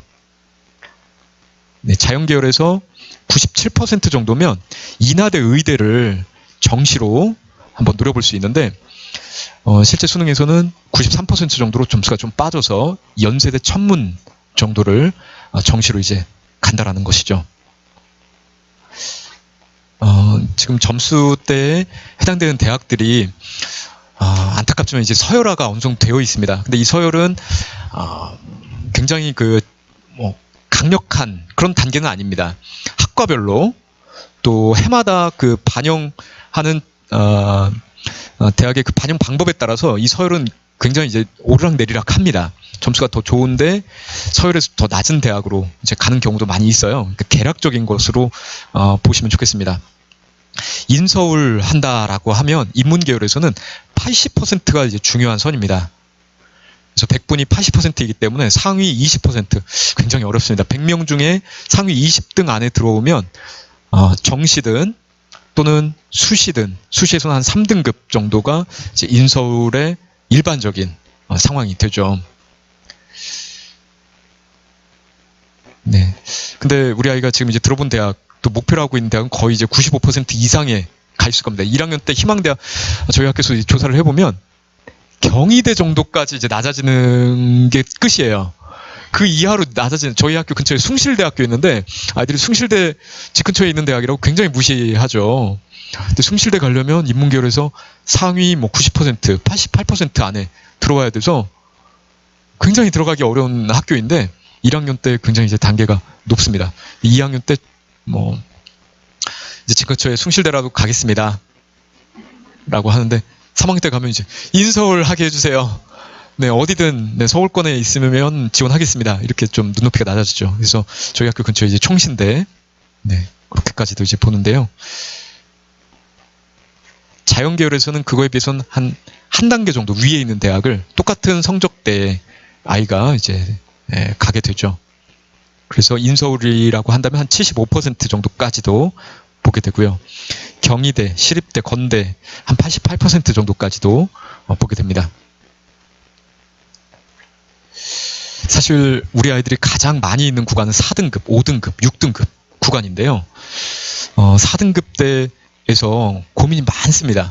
5등급, 6등급에서는 선택폭이 좀 확 줄어요. 그래서 우리 아이가 지금 5등급, 6등급이라고 한다면 어떻게 해서든지 4등급 안에까지만 안착할 수 있으면 선택폭이 생깁니다. 그래서 지금 굉장히 많은 구간의 아이들이 5등급, 6등급에 있는데 포기하지 말자. 우리 목표가 1등급, 2등급이 아니다. 4등급까지만이라도 되면 선택폭이 이제 생긴다.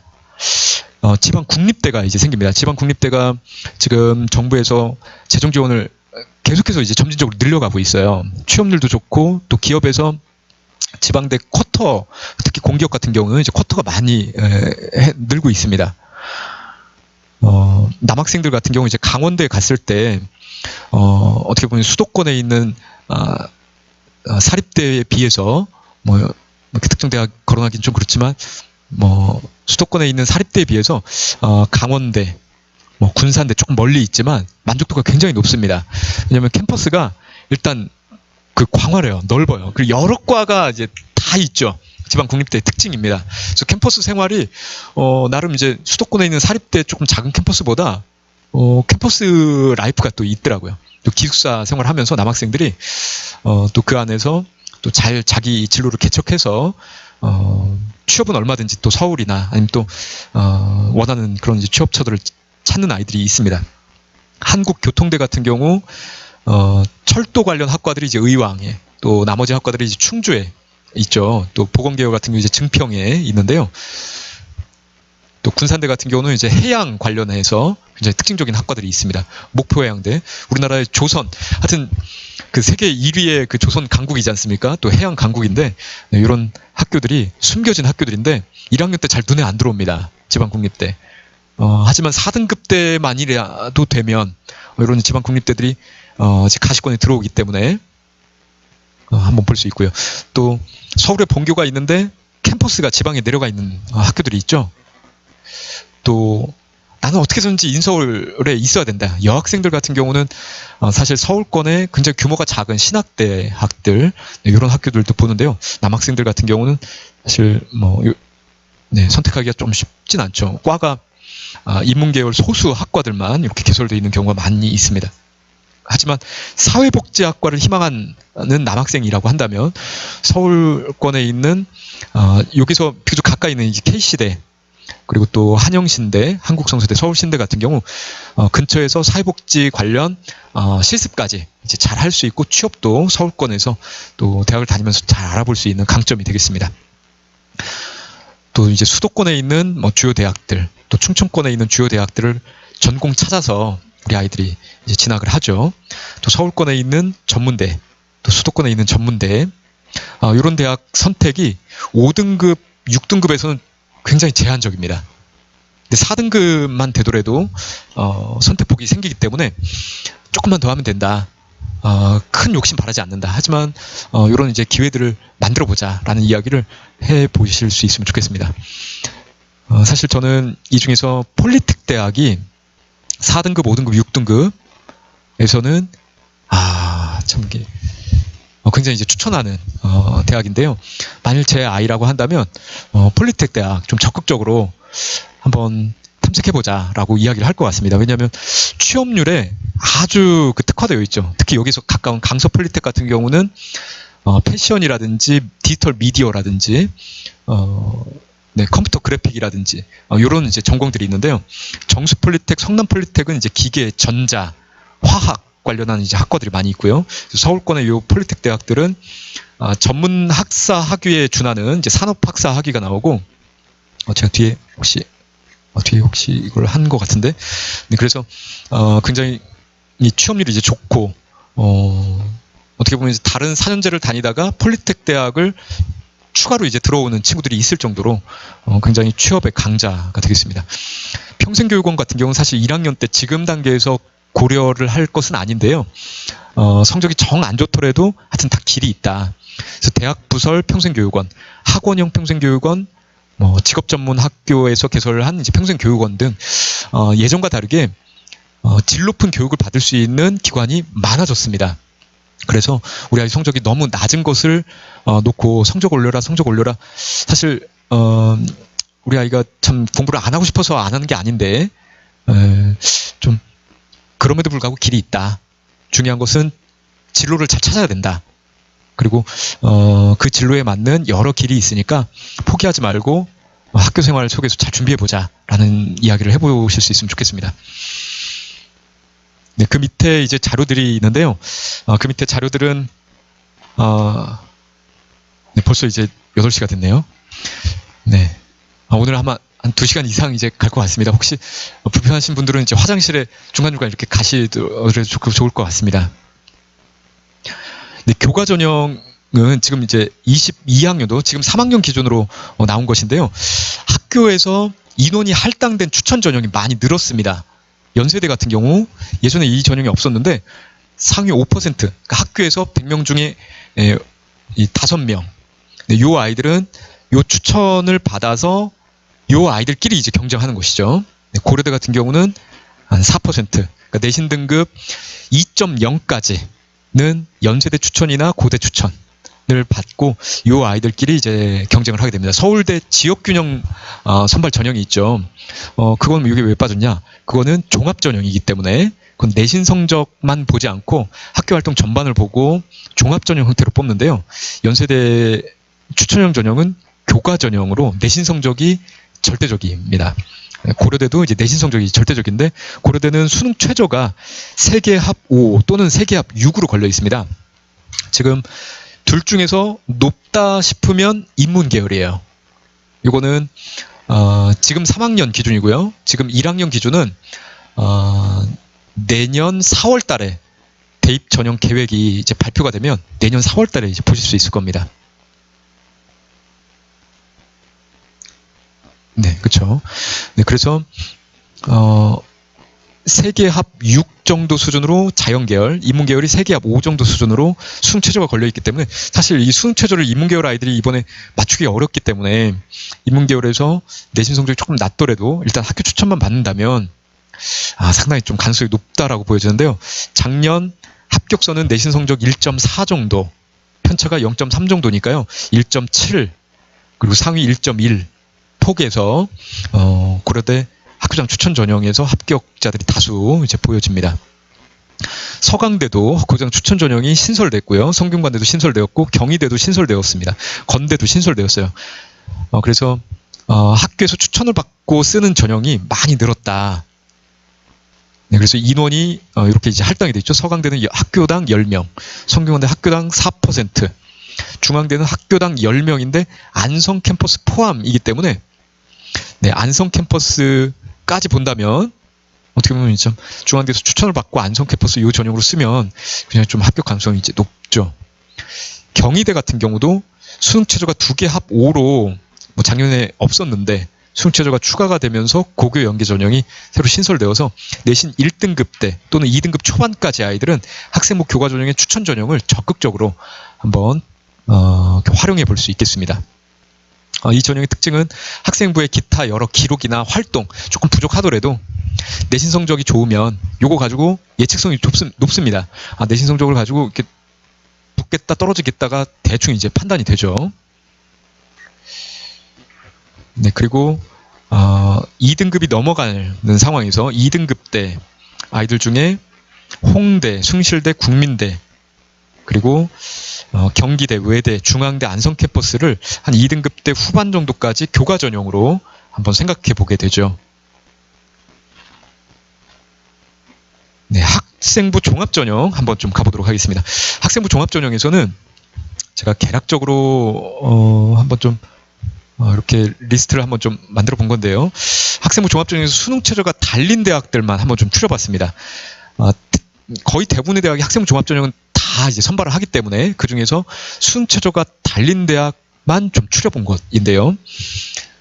이렇게 수능체제가 달린 학생부 종합전형을 말씀드리는 이유는 대1고등학교에서 수능이 그래도 내신에 비슷하게 나오거나 수능이 1등급 정도 더 좋다라고 하면 수능체제가 걸린 학생부 종합전형이 굉장히 좋은 그 목표가 됩니다.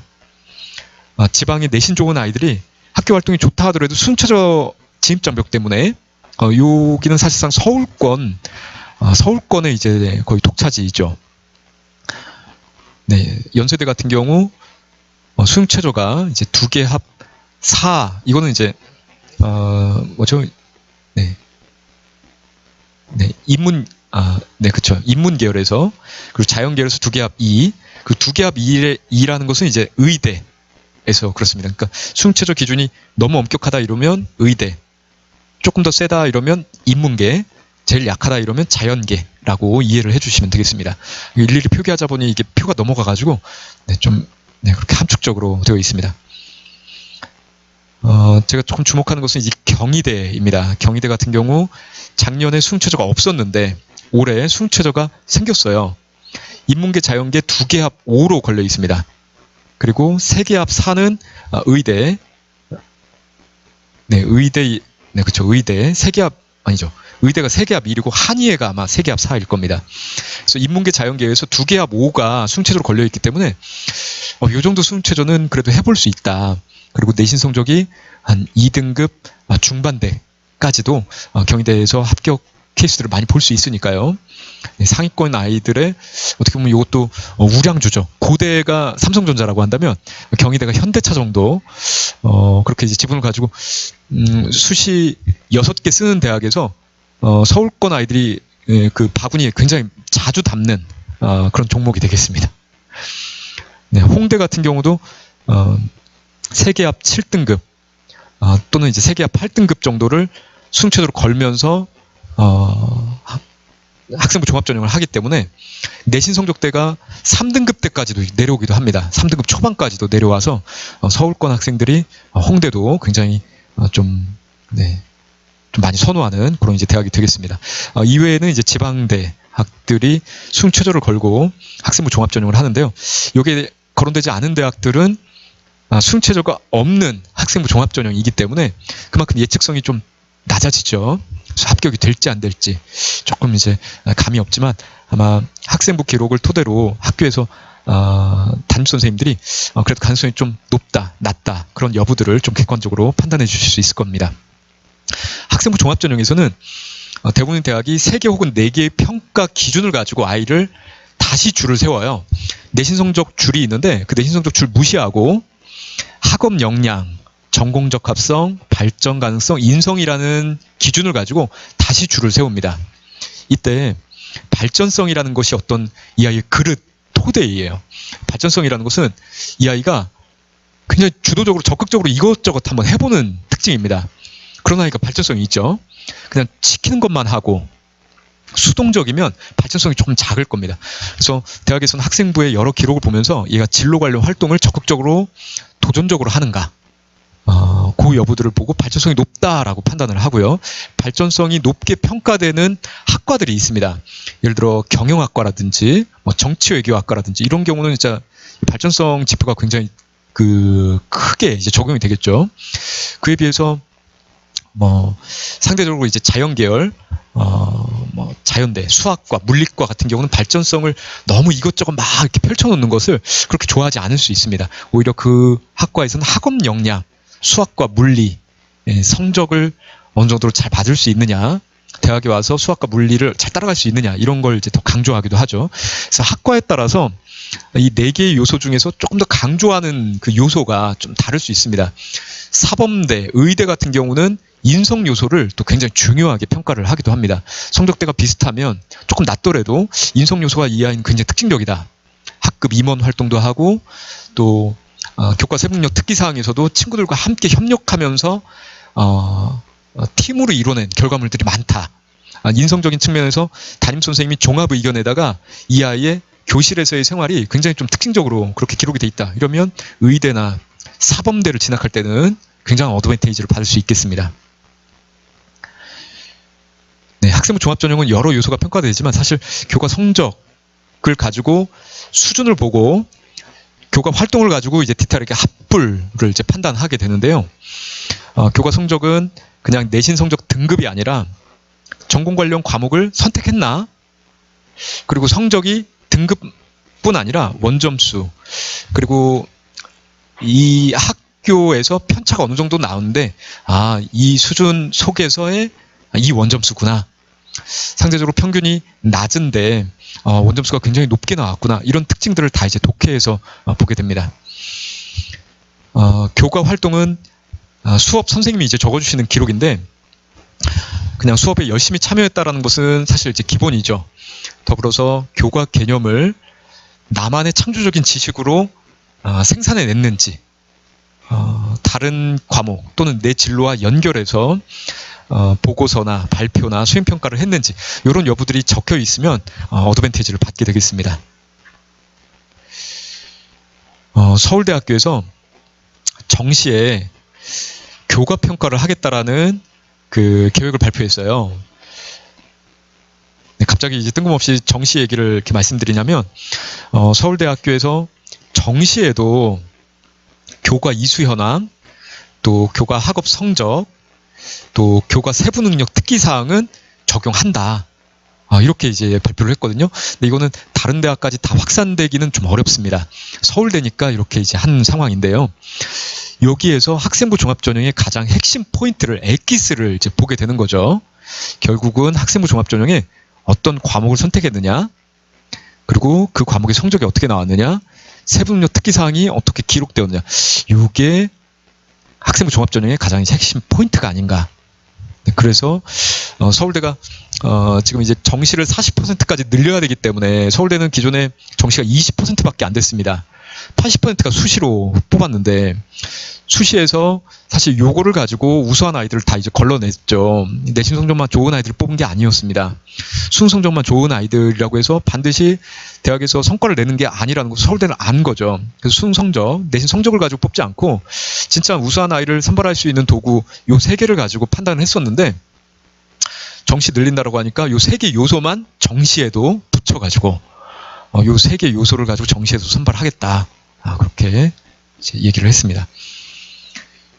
네, 그래서 어떻게 보면 학생부 종합전형을 가자니 우리 아이의 지원 전공이 어느 정도 좀 윤곽이 잡혀져 있어야 됩니다. 대학에서 어떤 계열 조금 더 구체화시켜서 전공, 그 전공을 심지어 어떤 아이들은 이제 대학원 세부 전공까지 좁혀서 이렇게 갖고 있는 친구들이 있습니다. 좁힐수록 전문성이 이제 높아지죠. 너무 이제 세분화 시켜가지고 그걸로 준비를 했다가 그게 아니면, 또는 진로가 바뀌면 조금 이제 낭패가 되는 경우가 있는데, 그럼에도 불구하고 어떤 깊이 있는 그 전공에 대한 그 관심, 혹시 진로가 바뀌면 그 세부적인 전공 활동을 바뀐 전공이랑 잘 연결해서 통합적으로 활용할 수 있기 때문에, 우리 아이가 전공을 좀 지금 인문계, 자연계 정도 생각한다면 인문계열에서는 어떤 세부적인 전공이 있지? 이런 전공, 이런 전공이 있는데 너는 어문계열 쪽에 관심이 있니? 인문계열에 관심이 있니? 경영경제계열에 관심이 있니? 사회계열에 관심이 있니? 교육계열에 관심이 있니? 이런 계열들을 조금 더 나눠보고, 그 계열 중에서도 이런 전공에 관심이 있니? 조금 더 계열을 이렇게 분화시킬 수 있도록 우리 아이에게 알려줄 수 있으면 좀 좋을 것 같습니다. 네, 그걸 토대로 교과 관련 활동, 동아리, 그리고 독서, 이런 활동들을 해보는 것인데요. 굉장히 좋은 사이트입니다. 메이저맵이라는, 어떻게 보면 이제 민간 사이트여서 회원가입 조금 번거롭고, 하지만 무료로 서비스를 하고 있기 때문에 우리 아이가 어떤 전공이 있는지 잘 모를 때 메이저맵이라는 사이트를 가입해서 가고 싶은 대학 한번 눌러보도록 합니다. 그러면 그 대학의 여러 학과가 거미줄처럼 이제 표시가 돼요. 관련성이 높은 것끼리 이제 선으로 연결되어 있어요. 그래서 예를 들어 경영학과 누르면 경영학과 관련되어 있는 경제학과, 무역학과, 소비자학과, 이런 학과들이 이제 옆에 이제 선에 뜨죠. 예를 들어서 서울대 산업공학과 딱 이제 눌러보면 서울대 산업공학과에서 배우는 핵심적인 개념을 쭉 워드 클라우드로 표시를 해줍니다. 경영도 있고 데이터 마이닝도 있고 금융도 있어요. 산업공학인데 경영을 많이 배웁니다. 자연계열의 경영학과예요. 그래서 자연계열로 선택했는데 인문적 속성이 강하다 이러면 산업공학과 아니면 건축학과 뭐 아니면 생활과학과 뭐 이런 데로 이제 아이들이 생각을 하게 되죠. 그래서 요 키워드를 가지고 국영수사과 수업 시간에 뭔가 발표할 기회가 있으면 교과 개념이랑 요 키워드 연결해서 발표 주제를 한번 만들어 봐라. 그렇게 이제 아이디어를 주는 거죠. 그래서 수학 시간에 데이터 마이닝과 함수, 뭐 국어 시간에 뭐 어떤 게 있을까요? 인터페이스? 그래서 인간의 어떤 심리, 인간의 그 마음을 표현한 것을 문학 작품 속에서 이해하고 그 문학 작품에 나오는 그 인간의 심리를 반영한 인터페이스. 네, 조금 이제 어그로가 있죠. 좀 억지가 있긴 한데 뭐 이런 것들을 한번 생각해 볼 수 있는 것이 있습니다. 그럼에도 불구하고 우리 아이가 아무것도 모른다. 그냥 백지 상태인 아이가 있습니다. 한 학급에 제가 볼 때 한 3분의 1 정도는 진짜 아무런 생각이 없는 경우가 있습니다. 너는 뭐가 되고 싶니? 물어보는 것 자체가 이제 좀 겁이 나고 아무 생각이 이제 없는 아이가 있죠. 이럴 때 진로 검사를 하면 순위가 이제 잡힙니다. 그래서 뭐 이제 1순위, 2순위, 3순위가 직업 흥미 검사, 적성 검사를 토대로 해서 추천 직업이 쭉 리스트로 이제 순서대로 잡히는데요. 그것을 가지고 상위권에 나와 있는 직업부터, 전공부터 한번 좀 탐색해보자라고 이야기를 해보시면 좋겠습니다. 커리어넷 같은 경우 조금 더 직관적으로 잘 이해할 수 있으니까요. 워크넷도 좋긴 한데 일반적으로 이제 커리어넷을 조금 더 많이 보고요. 워크넷에 있는 대학 전공 흥미 검사. 요것이 이제 워크넷의 또 강력한 서비스죠. 그래서 대학 전공 흥미 검사를 해보면 총 30개 전공 중에서 우리 아이에게 걸맞는 전공이 1등부터 30등까지 쭉 등수가 매겨집니다. 네. 사실 우리 아이가 이제 전공을 깊이 있게 생각해 본 적이 없어서 뭐 주변에서 들려오는 이제 대표적인 전공 위주로 생각을 하는데요. 자연계열의 뭐 공대는 이제 전화기, 전자, 화공, 기계, 요즘 아이들이 이제 컴퓨터 공학 내지는 화학 공학이 대세인 것 같아요. 그런데 사실 그만큼 인지도가 있는 만큼 경쟁이 치열합니다. 전자공, 컴공, 화공 같은 경우 성적대가 이제 높죠.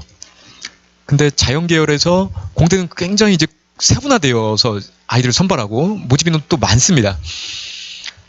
그래서 주 전공이 있지만 1순위가 있지만 그 옆에 관련되는 전공 2순위, 3순위까지 조금 폭을 넓혀서 제가 아까 조금 세분화시켜서 보면 좋다라고 했는데 세분화시키고 바로 옆에 있는 거, 그 두 번째 옆에 있는 거, 그래서 한 3개 정도 그룹을 가지고 1학년 때 좀 준비를 한다면 3학년이 되었을 때 그 3개 정도 안에서 이제 지원을 할 수 있으니까요. 예를 들어 전자공학과를 생각한 친구가 플러스 뭐 응용 물리 그리고 원자력 공학까지 이제 폭을 넓혀보는 거죠. 화학공학과를 생각한 아이가 응용화학과, 환경공학과까지 이제 폭을 넓혀보는 겁니다. 그래서 화학을 기반으로 해서 화학공학과가 이제 가장 커트라인이 높습니다. 그런데 화학과 2.1등급까지 조금 컷이 내려가고요. 환경공학과 2.3등급까지 컷이 내려가요. 최근에 뭐 각종 뭐 여러 기업이 ESG 경영이라고 그래서 이 인바이러먼트 그 환경적 요소가 모든 기업에 굉장히 이제 크게 작용하고 있습니다. 그래서 환경공학이 어떻게 보면 우리 아이가 좀 익숙하진 않지만 기업에서 채용 규모가 이제 점진적으로 이제 늘 수밖에 없는 상황이거든요. 근데 컷은 낮습니다, 현재. 물리 계열에 여러 이제 과가 있는데요. 전자공만 생각하기에는 내신 성적이 너무 높아요. 2.1등급 경희대 기준으로 지금 보고 있는데요. 그런데 원자력 공학과 이러면 2.6등급까지 컷이 이제 낮아지죠. 응용 물리학 이러면 이제 2.8등급까지 컷이 낮아지기 때문에 여러 전공 중에서 핵심 고등학교 과목이 어떤 과목이 있고 그 과목에 따라서 1, 2, 3, 1순위, 2순위, 3순위를 좀 폭을 넓혀보면 좋을 것 같습니다. 자연계 아이들 중에서 생명공학과 같은 경우는 진짜 무궁무진한데요. 우리 생명공학과, 뭐 약학과 이렇게 이제 생각하는 아이들이 많은데 일단 내가 좀 상위 대학에 들어가서 그 대학의 복수 전공 혹은 자연계 같은 경우는 지금 석사 이상의 학력을 요구하는 경우가 거의 대부분입니다. 그래서 내가 생명 계열로 일단 진학을 해서 대학원을 생명공학으로 가자. 이런 이제 진학 설계를 할 수도 있으니까요. 그래서 지금 생명공학으로 가자니 내신 성적이 뭐 1.8, 2.0 이렇게 필요한데 식품생명공학은 뭐 2.2, 식물환경신소재는 2.8까지 내신 성적이 조금 낮아도 되고 원예식물생명공학은 이제 3.0까지 성적이 조금 더 낮더라도 된다. 그러면 일단 내가 경희대 가서 그거를 기반으로 해서 대학원을 조금 더 뭐 경희대 혹은 뭐 그 이상의 대학을 이제 진학할 수 있으니까요. 이런 여부들을 이제 설계해 볼 수가 있겠습니다. 네, 논술 전형에 대해서 짧게 좀 말씀드리자면 일단 인구가 엄청나요. 논술 전형은 지금 이제 성대, 한양대 논술 전형 끝나고 나오는 그것을 이제 사진 찍은 건데요. 네, 뭐 진짜 엄청나게 많은 사람들이 이제 한꺼번에 몰려 나오죠. 네, 인문계열은 글을 쓰는 겁니다. 제시문이 이제 쭉 있고요. 그 제시문을 토대로 해서 문제가 한 3문제 정도 나오는데요. 3번 문항, 세 번째 문항이 이제 가장 변별로가 높은 문항이 나옵니다. 이 문제는 보통 통계 또는 이제 약간 이제 계산이 들어가는 문제가 주어집니다. 그래서 이 계산 수리적인 역량이 조금 있는 아이들이 결국에는 이제 논술도 성적이 잘 나오는데 우리 고등학교 과목 중에서 사회문화 또 확률과 통계 성적이 어느 정도 잘 나오면서 또 글을 잘 쓴다. 이러면 이제 인문계열 논술을 준비를 해봐야 되는데 앞서 말씀드린 대로 1학년 말 정도까지 가서 이거는 판단해 보시고 지금 단계에서는 아직 논술 전형에 너무 그렇게 조바심을 낼 필요까지는 없다라고 보여지고요. 자연계열은 수학과학 문제풀이입니다. 근데 이 문제가 적게는 5문제, 많게는 10문제까지 이제 내요. 보통 100분에서 120분 정도 시간을 주는데요. 풀이 과정을 쭉쭉 씁니다. 1학년 단계에서는 아직 이 문제에 지금 진도가 안 나간 상태여서 진도가 안 나간 상태여서 이거를 다 이제 풀기는 조금 어려운 이제 상태이고요. 이것도 2학년 넘어가서 이제 한번 보시면 되고요. 자료를 참고해 보시면 이건 되겠습니다. 특기자 전형은 예체능계 실기 전형이거나 아니면 국제인재 과학 특기자 전형이 있긴 한데 인문계열, 자연계열은 인원이 굉장히 작고요. 주로 이제 예체능계에서 보게 되죠. 대학 입학처 사이트를 통해서 수시 요강을 보거나 입학 결과를 참고하는 것도 참 도움이 됩니다. 그래서 목표 대학을 정해놓고 그 대학의 수시 요강을 보시면 사실 여기에 있는 정보들이 가장 확실한 정보입니다. 제가 지금 말씀드리는 것도 입학 요강을 토대로 또 여러 입시 자료집도 결국에는 입학 요강과 입학처에 나와 있는 결과를 토대로 해서 이제 말씀드리는 거니까요. 원 데이터는 입학처에 있다라고 보시면 되고요. 방송통신대, 또 사이버대, 또 학점은행제 같은 경우도 성적이 낮을 때 굉장히 질 높은 교육을 받을 수 있는 좋은 기관이니까요. 참고로 한번 보시면 좋겠습니다. 끝으로 이제 짧게 우리 고등학교 생활의 핵심적인 부분 한번 좀 말씀드려 보겠습니다. 고등학교 생활의 핵심은 시험 공부와 교과 탐구 활동. 사실 이 두 가지이죠. 시기별로 내신 시험 때는 이제 시험 공부, 내신 시험이 끝나면 교과 탐구 활동. 이 두 가지가 이제 잘 스위치 전환이 되면 고등학교 생활은 굉장히 성공적으로 갈 수가 있습니다. 지금 3월이 마치고 이제 4월이 다가오고 있는데요. 내신 시험이 이제 4월 말 5월 초에 있어서 사실 교과 탐구 활동을 지금 건드리기에는 다소 좀 부담이 되죠. 지금은 시험 공부 시즌이 이제 다가옵니다. 시험 공부는 교과 수업을 잘 필기해서 요약 정리해서 문제풀이해서 시험 보고 그 시험의 그 문항이 난이도 어느 정도 수준을 내가 주로 틀리는가, 유형 어느 정도 수준, 단원 어느 정도 단원에서 내가 주로 틀리는가를 잘 분석해서 그 단원, 그 유형, 그 난이도를 집중적으로 다음번 시험에 반복 숙달하는 것이 관건이 되겠습니다. 내신 시험은 보통 아이들이 4주 정도 기간을 잡아놓고 주요 과목은 한 5번 정도 반복해서 이제 보게 됩니다. 그래서 처음에는 이제 수업 시간에 본 것을 필기하는 거, 그리고 그 필기를 요약하는 게 이제 한 차례, 그리고 요약한 것을 토대로 이제 문제풀이하는 것도 한 차례, 문제풀이한 것을 또다시 틀린 거 반복하는 거 또 한 차례, 그리고 시험 전 마지막 정리하는 거, 이런 식으로 한 주간 단위로 과목을 한 번씩 정리해 가는 식으로 내신을 준비하게 되죠. 그래서 반복을 어느 정도로 숙달해 가는가가 어떻게 보면 이제 내신 성적의 관건인데요.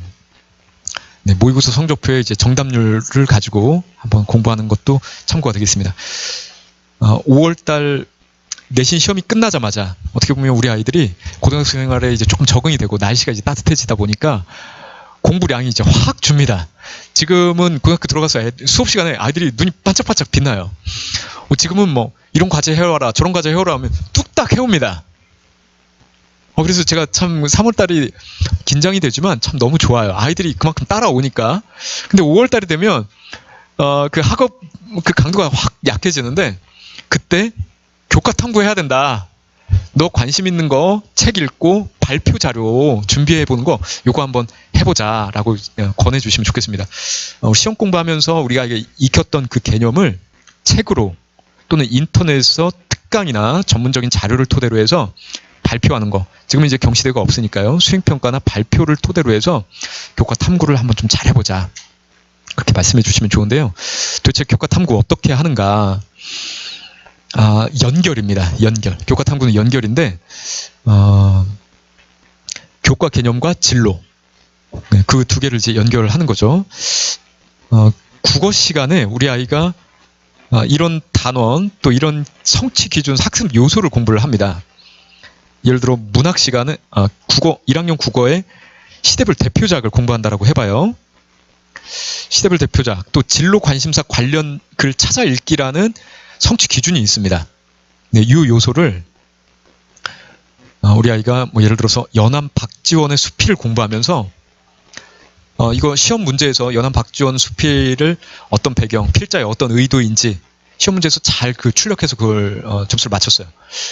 그런데 이거를 기반으로 현대 정보화사에 연결하는 거, 내 진로와 연결하는 거, 또 내가 다른 책에서 읽었던 거, 다른 과목에서 읽었던 개념과 연결해 보는 거, 이런 연결이 어떻게 보면 이제 교과 세분료 특기사항으로 가는 데 있어서 포인트가 되겠습니다.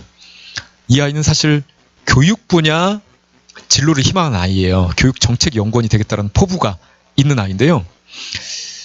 네, 지금 연암 박지원의 수필, 또 과학혁명의 구조, 토마스 쿤이 있었죠. 이 책, 또 7가지 교육 미신이라는 책을 토대로 해서 나는 다양한 각도에서 통념에 갇히지 않고 사회와 교육 발전에 기여하는 교육 정책 개발해보고 싶다. 또 남과 다른 아이들이라는 시를 읽고 학습자들의 고유성을 존중하는 교육 정책 만들어보고 싶다. 이런 이제 보고서를 작성하고 이게 교과 세분력 특기 사항이 담긴 것입니다.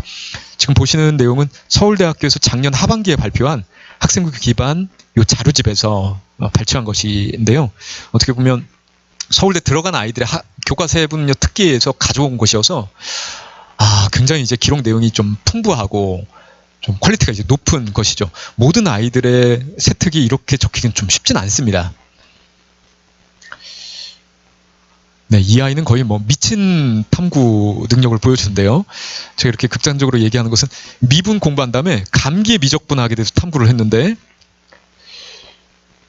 네, 생명과학 시간에 배운 이제 개체 성장 곡선과 이 미적분에서 배운 내용을 이제 연관해서 정리를 하고, 실제 학급 친구들 숫자를 조사를 해서 이게 로그 적분법을 이용해서 시간당 감염자 수를 나타내는 수식을 계산했고, 지오지브라라는 이 그래프 그리는 프로그램이 있습니다. 거기다 넣어가지고 그래프 그린 다음에 UCC까지 제작한, 이렇게까지 해야 되나 싶은데, 네, 이렇게 했다는 거죠. 아마 수행평가 과제로 내주셔서 이렇게 한 게 아닌가. 얘가 자발적으로 이렇게 하기는 정말 쉽진 않았을 것 같은데, 네, 책, 그리고 이걸 다른 과목에 있는 내용과 연관시키고, 또 자기 진로죠.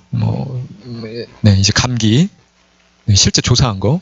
이거는 시험에서 맞고 틀리고 하기 위해서 하는 공부가 아니죠. 내가 관심을 가지고, 내 진로랑 이 개념이 연결되니까 한번 이 개념을 파본다.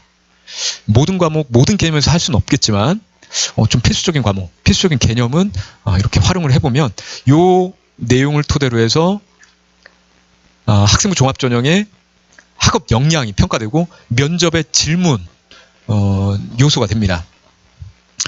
제가 끝으로 요 기록은 정말 감동이 되어서 한번 좀 말씀을 드려보는데요. 사회 시간에 우리 1학년 사회에 생활 공간, 그리고 질 높은 정주 환경이라는 개념 우리 아이들 배웁니다. 도시화, 그리고 공간 불평등 이런 개념을 배우는데요. 이 개념을 배우면서 우리 아이가 포스트 코로나 시대의 공간 민주주의에 대해서 논쟁적 기사를 찾고 읽고 토론했습니다. 이 아이는 반지하 실태 보고서라는 책이 있어요. 이걸 읽고 우리 지역의 반지하 실태를 점검해서 반지하 주택 공급 금지해야 되는가를 놓고 토론을 벌이고 주거권이 보장되지 않는 이 현실에 안타까움을 느껴서 도시 주거 문제를 해결할 수 있는 진로를 모색한다. 제가 이 글을 읽고 너무 감동이 됐습니다. 보통 아이들이 경영학과, 의예과 이렇게 가려고 할 때 안정적인 직업을 찾아서 연구자가 되겠다 이렇게 가는데 이 아이의 진로에 현실의 안타까움을 느껴서 이 문제를 해결해보고자 자기의 진로를 모색하고 있다. 굉장히 진정성이 느껴지는 아이고 이 아이 정말 보고 싶어지더라고요. 저처럼 아마 대학에서도 그런 느낌 받았지 않았을까 싶습니다. 이런 현실의 안타까움을 교과 개념에 연결해서 탐구하는 아이, 그런 아이들이 있습니다. 참 신기한 아이들이죠. 네, 정리해서 이렇게 엄청난 탐구를 하기가 참 쉽진 않은데 참고로 한번 좀 보여드렸고요. 사실 우리 아이가 지금 해봐야 될 것은 수업 시간에 배운 개념을 그냥 그 시험 문제 풀고 끝나는 게 아니라 그걸 토대로 어떤 주제로, 어떤 자료로 우리 아이의 결론을 한번 좀 잘 만들어 보는 것이 필요합니다. 선생님에 찾아가서 좀 이렇게 소통하면 좋겠다라고 자꾸 그렇게 좀 유도를 해보면 좋을 것 같아요. 선생님, 수업 시간에 그 공간 불평등 개념에 대해서 배웠는데요. 제가 우리 지역의 공간 불평등 개념을 주제로 연결해서 탐구해 보려고 합니다.